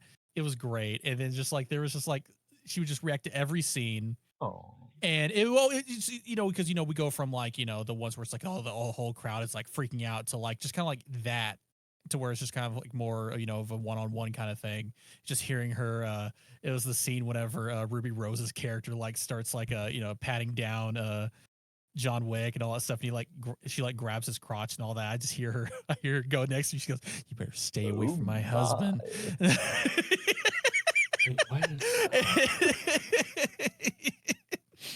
And then just like all the scenes where they're all like fighting, like she's just like oh my goodness, like just like reacting to like all of that. It's just so great. And That's nothing compares. Nothing compares to hearing everyone's reactions and all that stuff, and everyone's just having a good time. And I wish it was more of a thing, but I know that because I know that everyone always says that like the movie experience is like dying and all that stuff, but if there's anyone that's going to be blamed for that, it's the actual fucking studios themselves. Yeah. Because the amount of movies that the Bike Riders came out 3 weeks ago, it's already going to streaming. Like what the hell is that? Yeah. Like if there's anyone that's going to be just shitting on the movie theater experience, it's the actual studios. Like you're not even giving them a chance to just sit in the theater for a little bit. Yeah. Like the whole thing with like Furiosa, like I'm going on a bit of a tangent here because this kind of coincides with a little bit of how we want to see movies. Is that Furiosa came out and then like it bombed at the box office, and then they were just going to release it on Max and all the streaming sites and just call it a day. When it was like, do you not even remember why Fury Road was even a hit? It didn't shoot off like immediately. Word of mouth got around, and then it became a huge hit. But it took a little bit, and it's just like, can you just need to let movies do their thing? You can't just immediately just throw it into streaming if it just doesn't give you the massive amount of box office returns that they want from the get-go. And I get it, because like working the movie theater, you kind of realize that first weekend is so important because they are getting the full amount of sales, and every subsequent weekend after that, a little bit of those sales go back to the actual movie theaters, And then it gets to a point where it's just like, okay, well, now it's just the movie's just not making really any more money, and the movie theater themselves are getting most of it. You just need to stop being stupid. Yeah, Warner just stop. Brothers. Warner Brothers of all people, which is hilarious because they were sitting there like, we are the only ones who are the bastions of pure storytelling. I'm like, can I give you a list of all the animated things you've shut down and have turned into lost media because you turned them into a fucking tax return? But Release okay. Coyote versus Acme. Yeah, release Coyote versus Acme. I don't mean to make this political, but I demand to see Brendan Fraser as Firefly. Exactly. Like, oh my God, like all those movies just kind of written off because, you know, some idiot at the top thinks that they're not going to do well. And just, yeah, no, it's just, that's just kind of my frustration with all that. And that's why it's just like, I love the movie theater experience, but I wish studios would apparently give them a bit more time. it's not just fucking Warner Brothers. This expands not just movies either. I learned this today. I did a little bit. It's more of a game thing, so I won't go too much on it. But for a while, I was hyped because there is an Easter egg in Spider-Man 2, that PS5 game, that ties into Across the Spider-Verse. And apparently, there was going to be a whole separate game that's not as much going to be Spider-Man 2, but played like it as a multiplayer beat 'em up where you could play as any spider person. Yeah. And that got canceled. I know what you're talking about. Yeah, and that got canceled because it was like, oh, we didn't do well. It's like, you literally already teased it. Like, you know how popular Spider-Man is, you fucking morons? See, here's the thing, though, was like the only reason that even came to light was because of all of the leaks that happened whenever they got hacked. When Insomniac got hacked, that's why it came out. Oh, and that's why people even found out that game was even a thing. Was because of that. They should have just kept going and just made the game, just change a few small story details to say. Right. But the thing is like, you're not terribly wrong either in the sense that it's like the issue is how unsustainable this stuff is. Like, did you see the budget for the next Captain America movie? No. After reshoots and all that? After reshoots, it's looking at $300 to $350 million. Why? Because Disney has this issue. This isn't just Disney. It's all these production companies. Just throw a shit ton of money at a product and think that that's all it's going to do. That's all you need to do for it. When it's like, no, you need to put like, there's a whole bunch of stuff that goes into it. But they think throwing enough money at the problem is going to fix it. Oh, Godzilla minus one. And I think that's the issue. Godzilla minus one. Right, exactly. Yeah. It's just like, no, it's what you do with that fucking budget. Yeah. To give you an idea, another idea, a whole season of Smiling Friends budget is equal to one episode of Family Guy. Well, I'd rather watch Smiling Friends. I'm sorry. Like, I don't hate Family Guy, but right. But that just give you an idea of like how it's just like, you know, it's just how irresponsible they are with like these budgets. This is a whole different tangent, I know, but like, no, you're good, dude. I feel like it coincides with what we're talking about. No, it does. Only because it really shows how unsustainable the whole let's just throw as much money as possible because it'll do well enough because we are just making $1 billion. Yeah.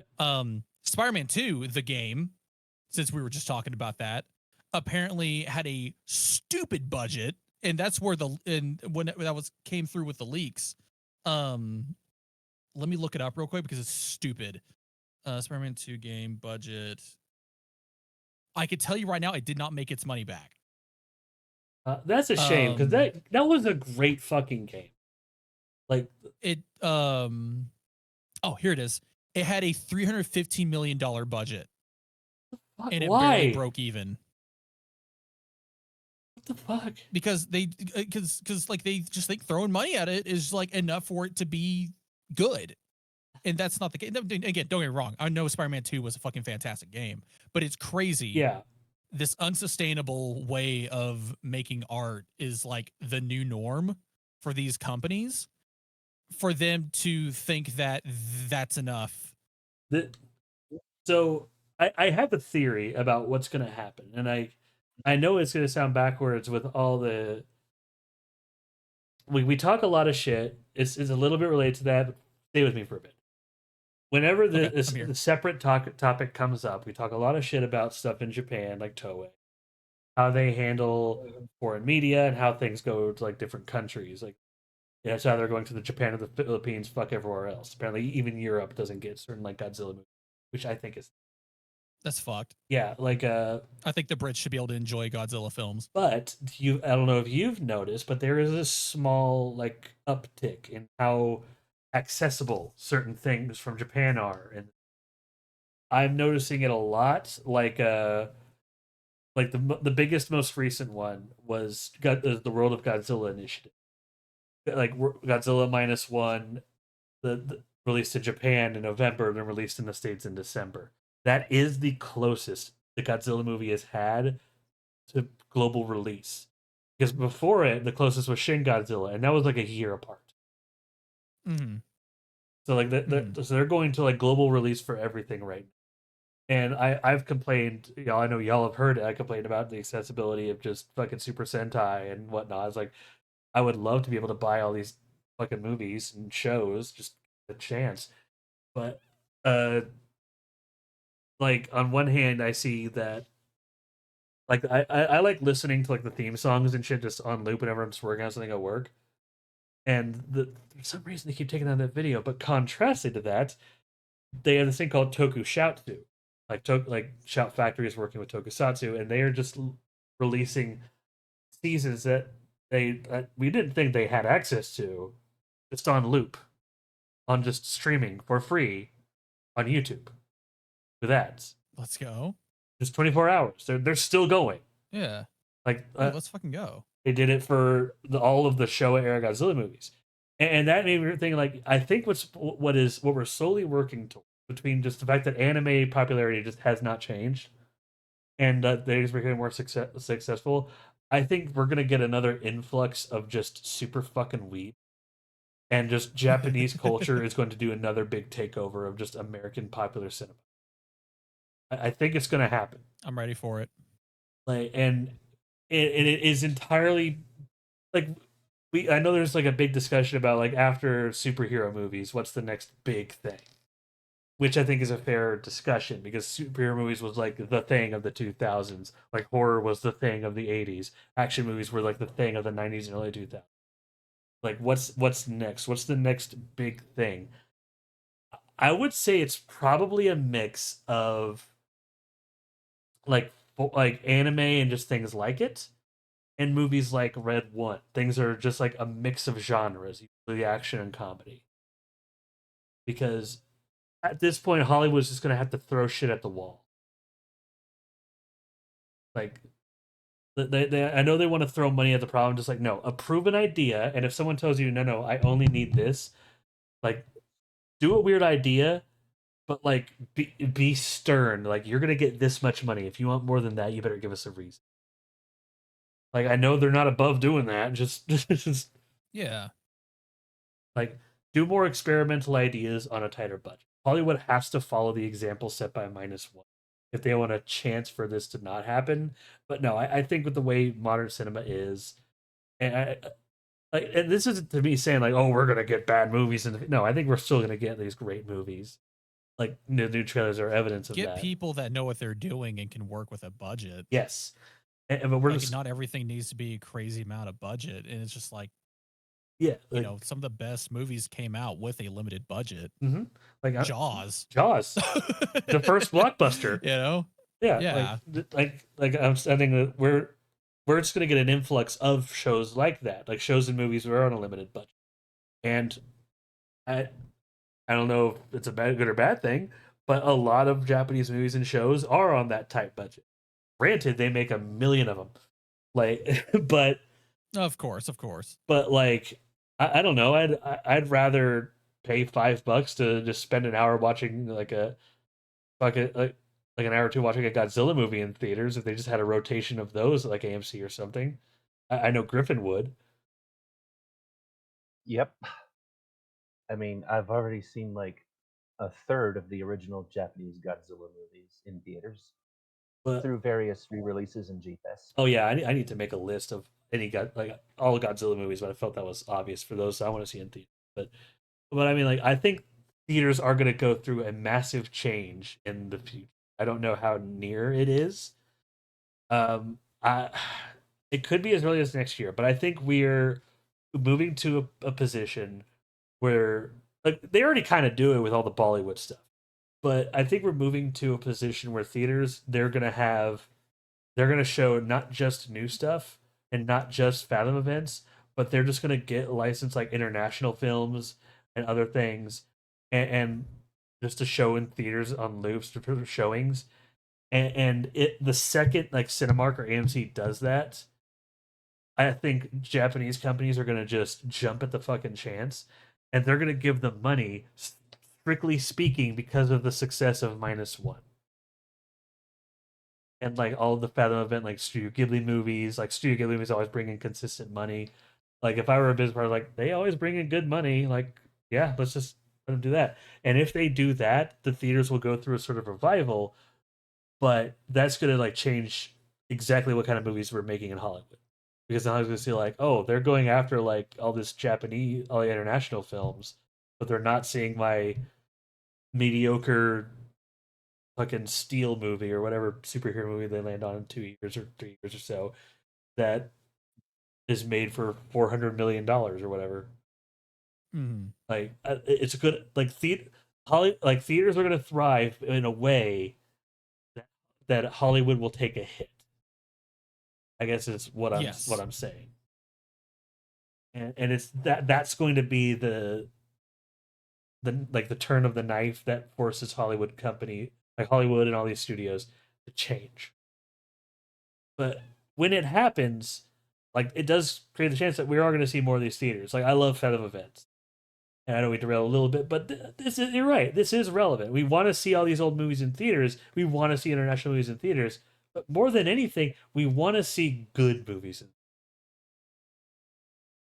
That's all we really want, you know? It's Yeah, just like we don't need the same schlock coming out where everything needs to be a schlock in a bad way, not really schlock in a good way, you know? We yeah, don't need all this not everything needs to be a part of a universe, not everything needs to be a sequel yeah, or a franchise or anything like that. Like I'm cool with just one and done type films, you know? yeah. As long as they're good. Like I know people have had like Marvel fatigue since like 2018. Like, and I get it. Like, I totally get it. But, but no, like, you're right. Like, if you want to do like a trilogy, I think that's one thing. If you want to just do like oh yeah, we're gonna make like these like 2 or 3 movies, sure, small series of movies, I could get with that. If you're making solo, whatever. But if you're going into new franchise, it's a mistake that everyone is making right. But if you want to go into this franchise, just trying to make something big, trying to make a multiverse, you're gonna fail. Mhm. It's why that as much as I'm hyped for the idea, I don't think that when they ever incorporate GI Joe and Transformers into the same movie, I don't think it's going to be as popular as they think. No, I don't think so. And it's Could be wrong, could be but yeah, it could be wrong. Like and I'm not saying, and it won't be because the movie is good or bad. The movie could be just like the last movie, Rise of the Beast, which I think was that and Bumblebee are my favorite Transformers movie. Like so, well, the live action ones, I still need to watch Bumblebee too. it's really good. But Yeah, I need to watch those. like they're good movies. But even if they're good, people are just gonna say like, oh, just more Transformers. Now we gotta keep track of GI Joe, and the incentive to watch it will no longer be there because it feels like we have homework. If you're treating watching movies like homework, then just don't watch them. Yeah, but that's what people Yeah. yeah, and that's what people land on though. That's a lot of people look at the Marvel movies like, oh, but I have to know about what happens in this movie and this show, and it feels like You homework to them. really don't. Like they're not trying to look at it that, but it feels like that. Like like Star Wars, I have some like I haven't heard that complaint with Star Wars, but it's like one I could see, kinda, but not really. But uh, I mean, people were saying that about Ahsoka, but you really don't. The yeah, show does a good enough job of introducing these characters, telling you who they are and why they're important. Now, had you watched Clone Wars and Rebels, you'd have had a lot more appreciation for it, but it's not like required viewing. Now that's another you saying it that way reminded me. That's another just subgenre of just shows that's going to just, I think, also see a renaissance, and I am here for it. I mean shows like Arcane, Ultraman Rising. You know, things that are just like mildly obscure in the states, but like Uh-huh. they do have a deceptively large fan base, and you're gonna reinvent this or retell the stories tied with them in a way. Like I said, specifically like Arcane and Ultraman Rising, where you don't have to know the source material; it just helps. And like I said, I've seen more and more of those. And if we get a renaissance of those movies and like more of these independent films, like I think that's fantastic.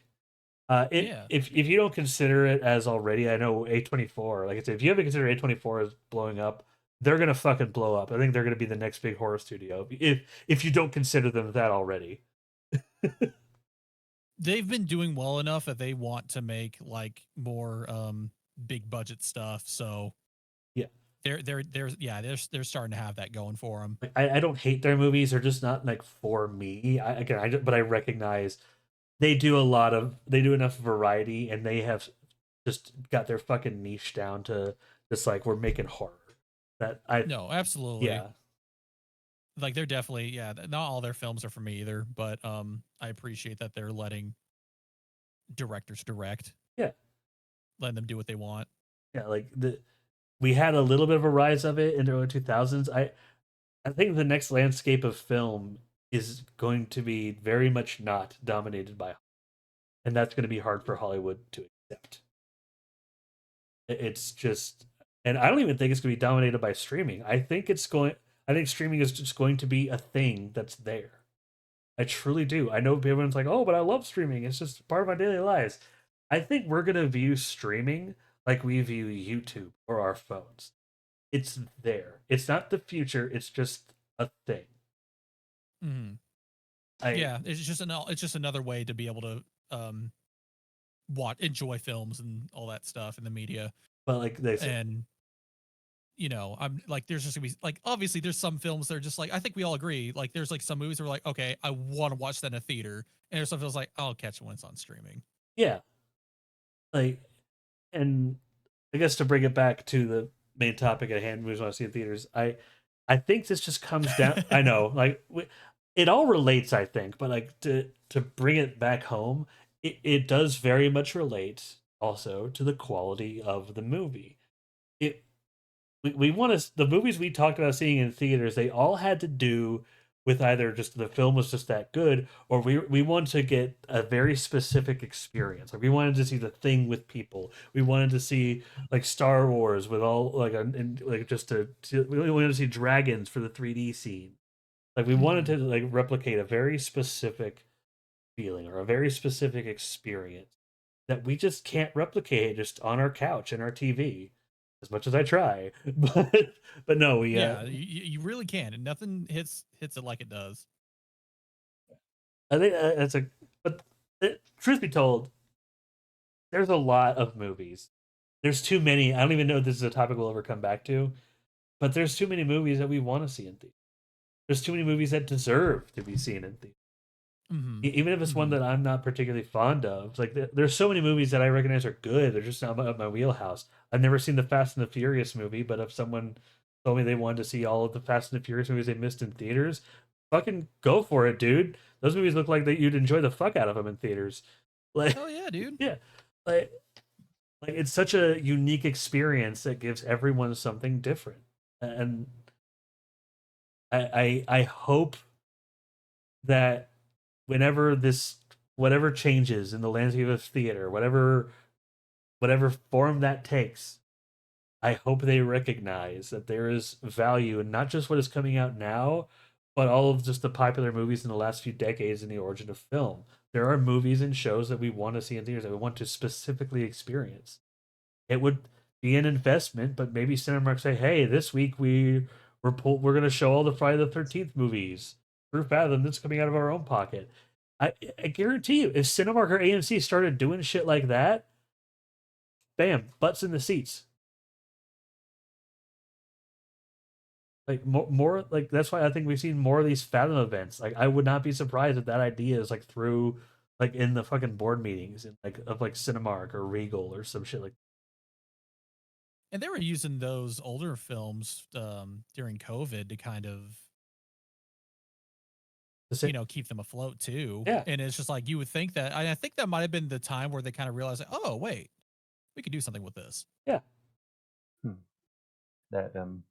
That reminds me, you mentioned COVID, and one of the last movies me and Sam saw in theaters was actually a Fathom event for the original King Kong. Yeah. And as soon as we left the That's theater, awesome. that was when we realized, okay, this COVID stuff's getting pretty serious. Oh. And then everything changed. Yeah. Yeah. Everything changed. Funny, Sonic the Hedgehog was my my last movie before COVID hit. Oh, man, no, it was a good movie. I enjoyed it.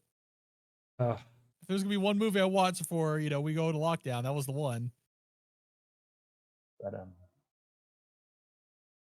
But talking about, oh, sorry, go ahead. No, I was saying I feel like I want to interrupt you. I was just saying I feel like I have been just taking over the conversation. I feel bad.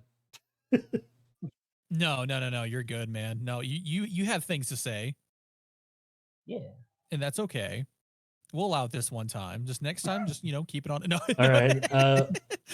We'll just keep it on topic. So, anyways, what we feel about the furries and the start of the next episode, I'm gonna put like a bandage over like my mouth, like I'm muffled, and just like welcome to the Kino Corner. You're gonna start talking about some outlandish shit. No, stop, no, mute him. Eject! He's talking about kaiju again. Mute him. All right, gag him.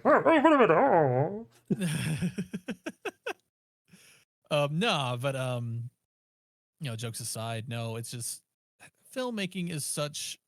It was made for the big screens, and I hope they continue to really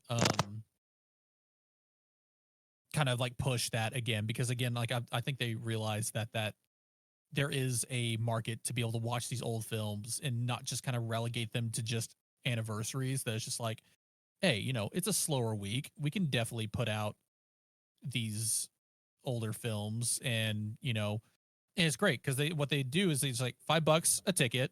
That's fantastic. Just go see a movie. Usually there's not a whole bunch of other people around anyway, so it doesn't fuck up the movie experience, because that's a whole other can of worms on that. And,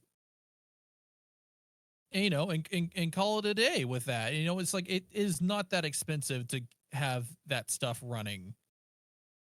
Like, I know what goes into playing a film for that long and all that stuff. Like it's like they can absolutely get away with showing off a lot of older movies, like just $5. That's $5, or in some cases, like it's $1. But of course, they're doing that because it's like, oh, it's summer. I need to take my kids out to do something that's not terribly expensive, and also just to get them to just sit down and shut up for a little bit. Dude, I miss dollar theaters.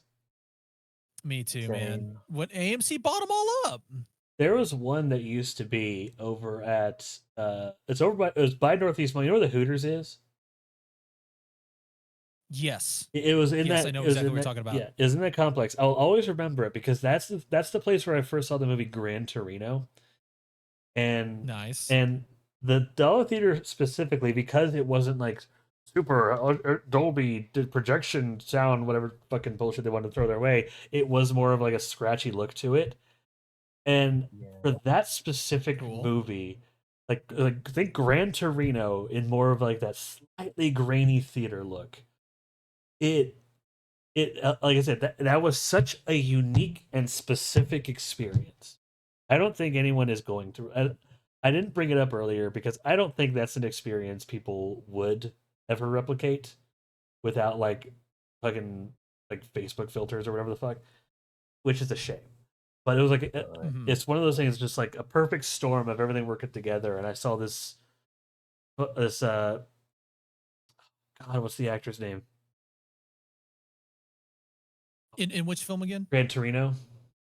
Clint Eastwood? That's it, Yeah. Clint Eastwood. I saw this Clint Eastwood was newer Clint Eastwood film. It almost felt like it was the style of his old films. And Gran Torino, if you haven't seen it, already fantastic movie. Was it the Mule? No, it wasn't the Yeah, Mule. It's that's literally his called classic. Gran Torino. It Oh, I thought you were talking about a recent one. I didn't know. no, Okay. like No, I've seen Gran Torino. yeah, Gran Torino, fantastic movie. I want to see the Yeah. Mule. I do want to see the Mule, but I saw Gran Torino recent enough where it was recent enough to talk about, old enough to be in dollar theaters, but not so old that it was like a 70s western. This is Yeah. like I said, I saw I think it came out like what, 2009? yeah, I think yeah, it must have Around been that time. it must have 2008. Okay. okay, yeah, it must have been around then because this was a time when like I was just starting college and there was a brief summer where I literally had extra money and nothing to do. God, I missed that summer. But That sounds like a good summer. but but no, like theaters offer this even the cheap ones. They offer this unique experience. There's no wrong answer to like this question of what you want to see in theaters. Of like all these old movies that come out. There's really not. Even if you want to do something campy and dumb, like I want to go see The Room in theaters. Hey man, enjoy it. Like, Hell yeah, dude. like there's My roommate went to go see that in theaters. oh fuck, I didn't even know it. She went Yeah, and it was yeah. They do. I think it was in Dallas, and like Tommy Wiseau was there and everything too. Shit, that's tight. Yeah, he had a good time there. Oh fuck. He said he's just as weird in person as he is in everything else. One of the thing that I think this is going to also combat the because other dollar theaters and older theaters like the one like Griffin, you know the one we saw all the Godzilla movies in Chicago. Yeah, the Pickwick. The Pickwick, like the Pickwick is in that. I mean, but there's older theaters all around in these big cities. But we've now been to two events where they basically well I know I've been to one, I know of another that's in Nevada, but we're basically have a mini pop-up convention where they'll take over those theaters, use the bigger lobbies to like just meet actors and sell merch and then just show the older movie. We've done Kaiju Go for all these Godzilla films. Great fucking convention back in August. You should go with us, Yeah. kidding me? No. Dude, I would not say no to that. Like yeah, I'll send you the info. Like me and Griffin already got VIP tickets because we're special. But Hell yeah, hell yeah. but it's just two Godzilla movies, and whenever you're not seeing Godzilla movies, they'll have a little mini dealer's room with old like kaiju stuff. That's it. It's just a day. So if you just want to spend a Saturday going to the theater in downtown Dallas, like more events like that, I think would be on the table because there's another one they had in Nevada every once in a while for the Tremors movies, and that was, Okay, that's fucking cool. yeah, I love that. Yeah, they do it for the Tremors movies, and they have like the actors and everything, and the guy that played Burt Gummer is there almost all the time, and Dude, fuck yeah. yeah, I know, like I would love to do that shit, man. But like those kind of events, like that would be an experience worth remembering. That would be an experience that can only be done at the theater. Yeah. Like, like, like imagine experiences like that in like Cinemark. Where like, hey, this wing we're gonna be showing fucking Star Wars movies all day, and in the little party room we carved some extra space for it. We have some like guests in here that are gonna be rotating in and out. You know how many fucking people would be going to a theater if they did shit like that? Oh, dude. Dude, they'd have to You want down butts the back in the area. theater seats. That's the one. That's what you gotta do. Yeah. You, you thought the HEB opening was bad in that area? Imagine that times 10. Yeah. Oh yeah. Like I heard a rumor they're gonna build that fucking car vending machine, whatever, like Carvana or those car vending machines, stupid things are called. Yeah. They're behind it. They're just gonna build a straight up parking garage, and like, man, do it. Let's go. I- Yeah, Hey. dude. Fuck yeah. Like, with how much stuff they're building over there between the Andretti's and the living spaces, just walk across the streets of the theater, they're turning Alliance Town Center into just like a mini theme park, essentially. Like a commerce theme park is probably the best way to put it. But no, like there's so many things they could do, so many movies they could show. We could talk for hours, but I want to cut this off at some point. Well, Yeah, then, I think we may have to cut it short. Say again, Griffin? But if you want, go ahead. Well, I did have one other thing I wanted to bring up Go on. about a movie. Yeah. And this is going to take an odd direction because sometimes a movie experience is rather infamous Mhm. for just how people reacted to said movies. And the two that I had in mind, because I want to see if I will be affected in the way that others were Cloverfield and The Walk. The Walk? Which one was The Walk? You remember the story of Philippe Petit, the guy who did a high wire walk across the World Trade Center? Oh, that Oh, movie. this one with Joseph Gordon-Levitt. Yeah, the movie's fantastic. Imagine seeing that on a big ass screen Oh my and feeling God, like, dude. oh shit, I'm gonna fall. I feel like I'm gonna fall. Someone hold me. I'm gonna fall. All I remember about Cloverfield, well, aside from the movie itself, when it first came out, is my stepbrother went on and on about how like, oh, it's the creature's just gonna be Godzilla, dude. No. And I watched the movie, and then when he tried to say like, see, I told you it was gonna be a Godzilla-like creature, and even my parents were like, no, no, no, don't you bullshit. Hold on. There were even rumors that it was supposed to be like a Cthulhu movie, I think. See, that one had more grounding, but like, no, that is a good movie if you haven't. I still feel bad about missing that in theaters. I can imagine how amazing that must have been. The Statue of Liberty head just dropping in the city, man. I knew I was in for something because as soon as that happened, as soon as that whole sequence, I was like, "Oh, shit's about going down." Like between them leaving the party and the Statue of Liberty head, when everything there happened, that was the sign for everyone in the theater: stop your gasps, shut the fuck up. Yeah. Like, and it was like, oh yeah, it's good. But yeah, like we had it at one point. So to bring us to the almighty wheel. Yay! I like that thing. Yeah. Helps us decide I like our the cut of your next kid. film topic. Now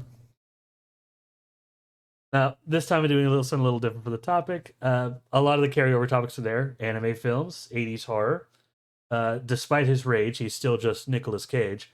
What the fuck did I just watch? Hand-drawn Disney films, video game movies, and Roger Corman, the King of Cult.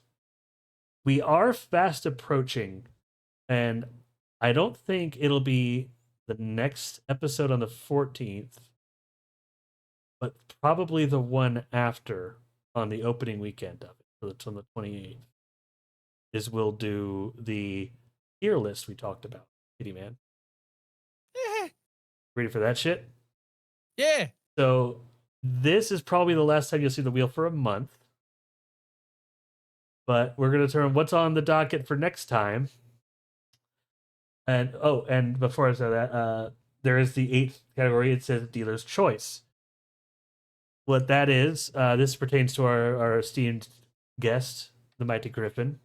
If it lands on dealer's choice, our guest gets complete say on any of the 7 categories.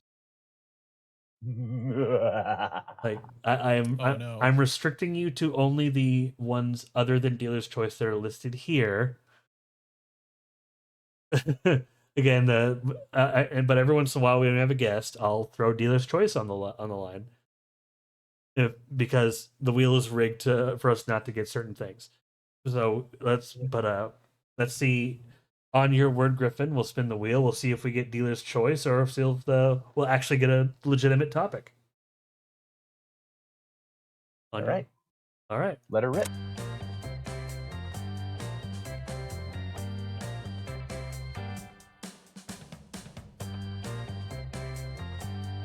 Let's fucking go. I didn't see what it landed on. Anime films, baby. Let's go. Oh, hell yeah. I was talking about how the fucking anime is going to do a takeover. Let's fucking go. I already know. You know I'm talking about Bible Black, right? Like I'm already talking about it. All right, like, I'll talk about Boku no talking Pico. about Bible. No, wait, hold on. Wait. We have to talk about legal stuff. Oh, legal stuff. Oh shit. And All right. But yeah, and next time we'll talk about anime films. I already have someone. I'll confirm the schedule with y'all. The tentative date for that one will be the 14th, but I'll confirm some details with you after this, Kitty Man. For sure. And yeah, and the next two are going to very much be set in stone. Then next time is anime films, and after that we're going to have a tier list. I'm gonna find one online or see if I can make it look pretty. But we're gonna do basically tier list all of the Marvel films up to Deadpool and Wolverine, because since it'll be after it is out, which that's your homework. You have to go see Deadpool and Wolverine. Yeah, speaking of homework, speaking of turning movies into homework, this is what you got to do. Griffin and I we already bought tickets. We're seeing it on Saturday the 27th, right? Yeah. So you want to see it at Northeast Mall with us that day? I could send you what seat we're on and what time. I think we're seeing it at like 4. I may take you up on that because I know Angel wants me to go see it, and so it'd be me, him, and Bree. Yeah, I'll ask him what he wants to do for that. I'll let y'all know when we're going. Like I always buy my tickets early because I love to sign. Well, it's so I know some people don't, but I'm the guy that just like I get the good seat as early as I can, but I'm still at the theater like 15-20 minutes early because I just habitually like I need to get the good seats. It's like, but you already paid for the good seats, but I need to get there. Yeah. And I need my popcorn and soda pop. Yeah. I have to get there before everyone else does because people they're gonna get swamped. I'll send you that. There's a lot of rumors about the movie, and I don't want to. And I'm just like, I've already seen the trailer. I'm already sold. I'll let everything else surprise me. Can I go on a little tangent about that too? It's just Yeah. like the amount of shit they keep throwing out for that movie. I don't know if it's because it's their only Marvel movie and so all these quote unquote leaks that are happening is to like drum up more excitement for it. But I'm like, can you stop showing off so much of this movie? Yeah. It's like it's just like they came out with that one clip. Shit up? Yeah, it's like we're already right. Can you stop stop making shit up. 2, stop putting out so many clips for this thing. Like, because like they put out a clip of like him fighting like Sabretooth and all that. I'm like, do you need it? I'm already sold on the movie. Like, can you stop? Like the amount of stuff they've just been putting out has been kind of like, okay, I feel like I'm gonna watch the whole movie with all these clips you're putting in. Like all official stuff. Yeah. All things considered, they really haven't released that much other than the initial trailers. It's less about what they've released and more about like what people are doing with what they've released. I know what Kenny was saying. Like they have released a lot of information, not as much as others, but they've released enough information where now we're at the point where like, okay, let's stop with the air quote leaks. But it's also about what people are doing with that information, all these boisterous claims people are making. I love the theorist community, like in game theorists and shit. Like I love theorizing about like shows and next episodes of things and like what could be happening in a movie. I love doing that. But there comes a point where you have to like manage your expectations a bit. Like realize maybe I've gone too far and I shouldn't expect fucking Wesley Snipes in the fucking movie.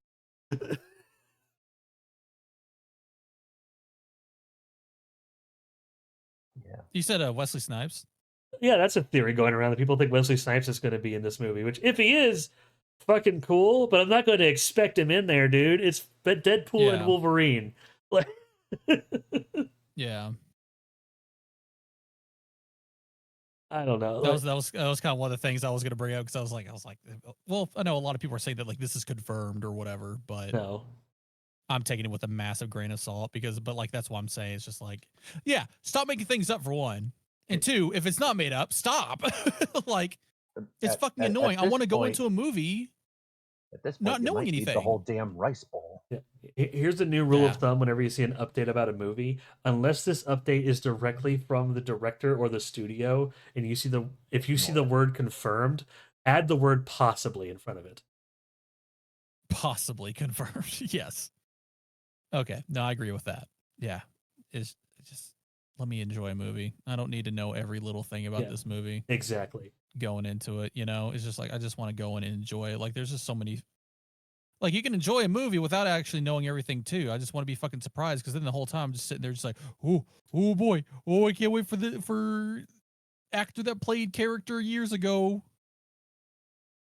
Some actors are just too old. Like, do we really want them back? It's like, right. I don't know. That's a whole kind of world. We can go into more details of that probably when we go into Marvel. But like, let's end on a good note. Theaters are a wonderful place for wonderful experiences, and we talked a lot about movies that we want to see in theaters, and let's just all take a moment to just remember how awesome theaters can be. Here. Also, don't leave your garbage laying around. That is a total dick move. Very dick move. Yeah, how does so much popcorn end up on the fucking floor? Because people just are stupid. They miss their mouths. I never understood that. Like, you're not going to eat. Or don't care. They don't care because they know someone's going to come up and clean up after them. That's the big thing.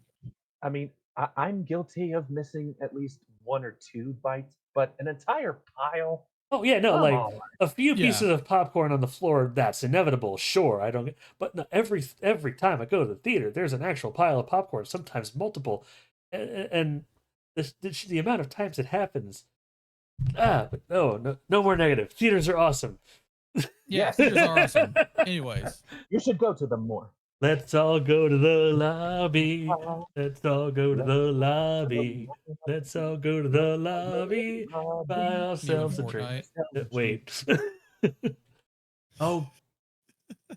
That would be a cool emote in Fortnite. Just do that. Let's all go to the lobby dance, and you could have like up to 3 other people join in on you.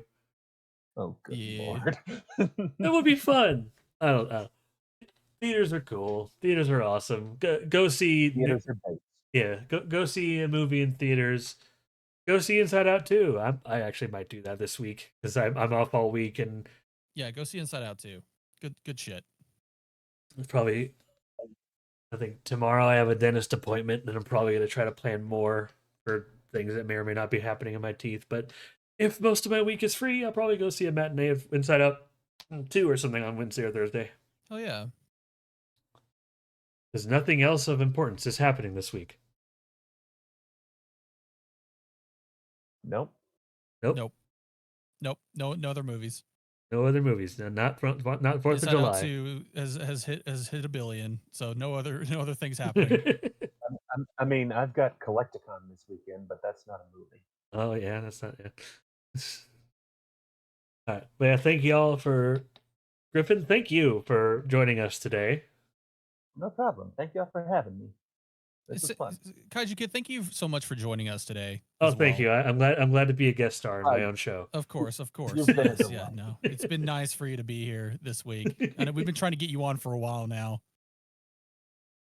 And I'm glad that this week was the week we made it happen. Who knows? I might be back. It's a special treat for the viewers. Oh, okay. Hell yeah, dude. I hope you can come back next week. And the week after. And also, I do have ideas. Like, I know who the first person I'm going to ask about this. I'm going to start bugging them about this as soon as we end this call. But do it. I think you will too. Whoever it is, I'll tell you who it is. I want you to help me bug them. But because it's someone we both know. And it's someone y'all don't know, but you'll find out. You'll find out. Later, yes. Thank y'all for watching. Have a wonderful day. Bye-bye. Sayonara.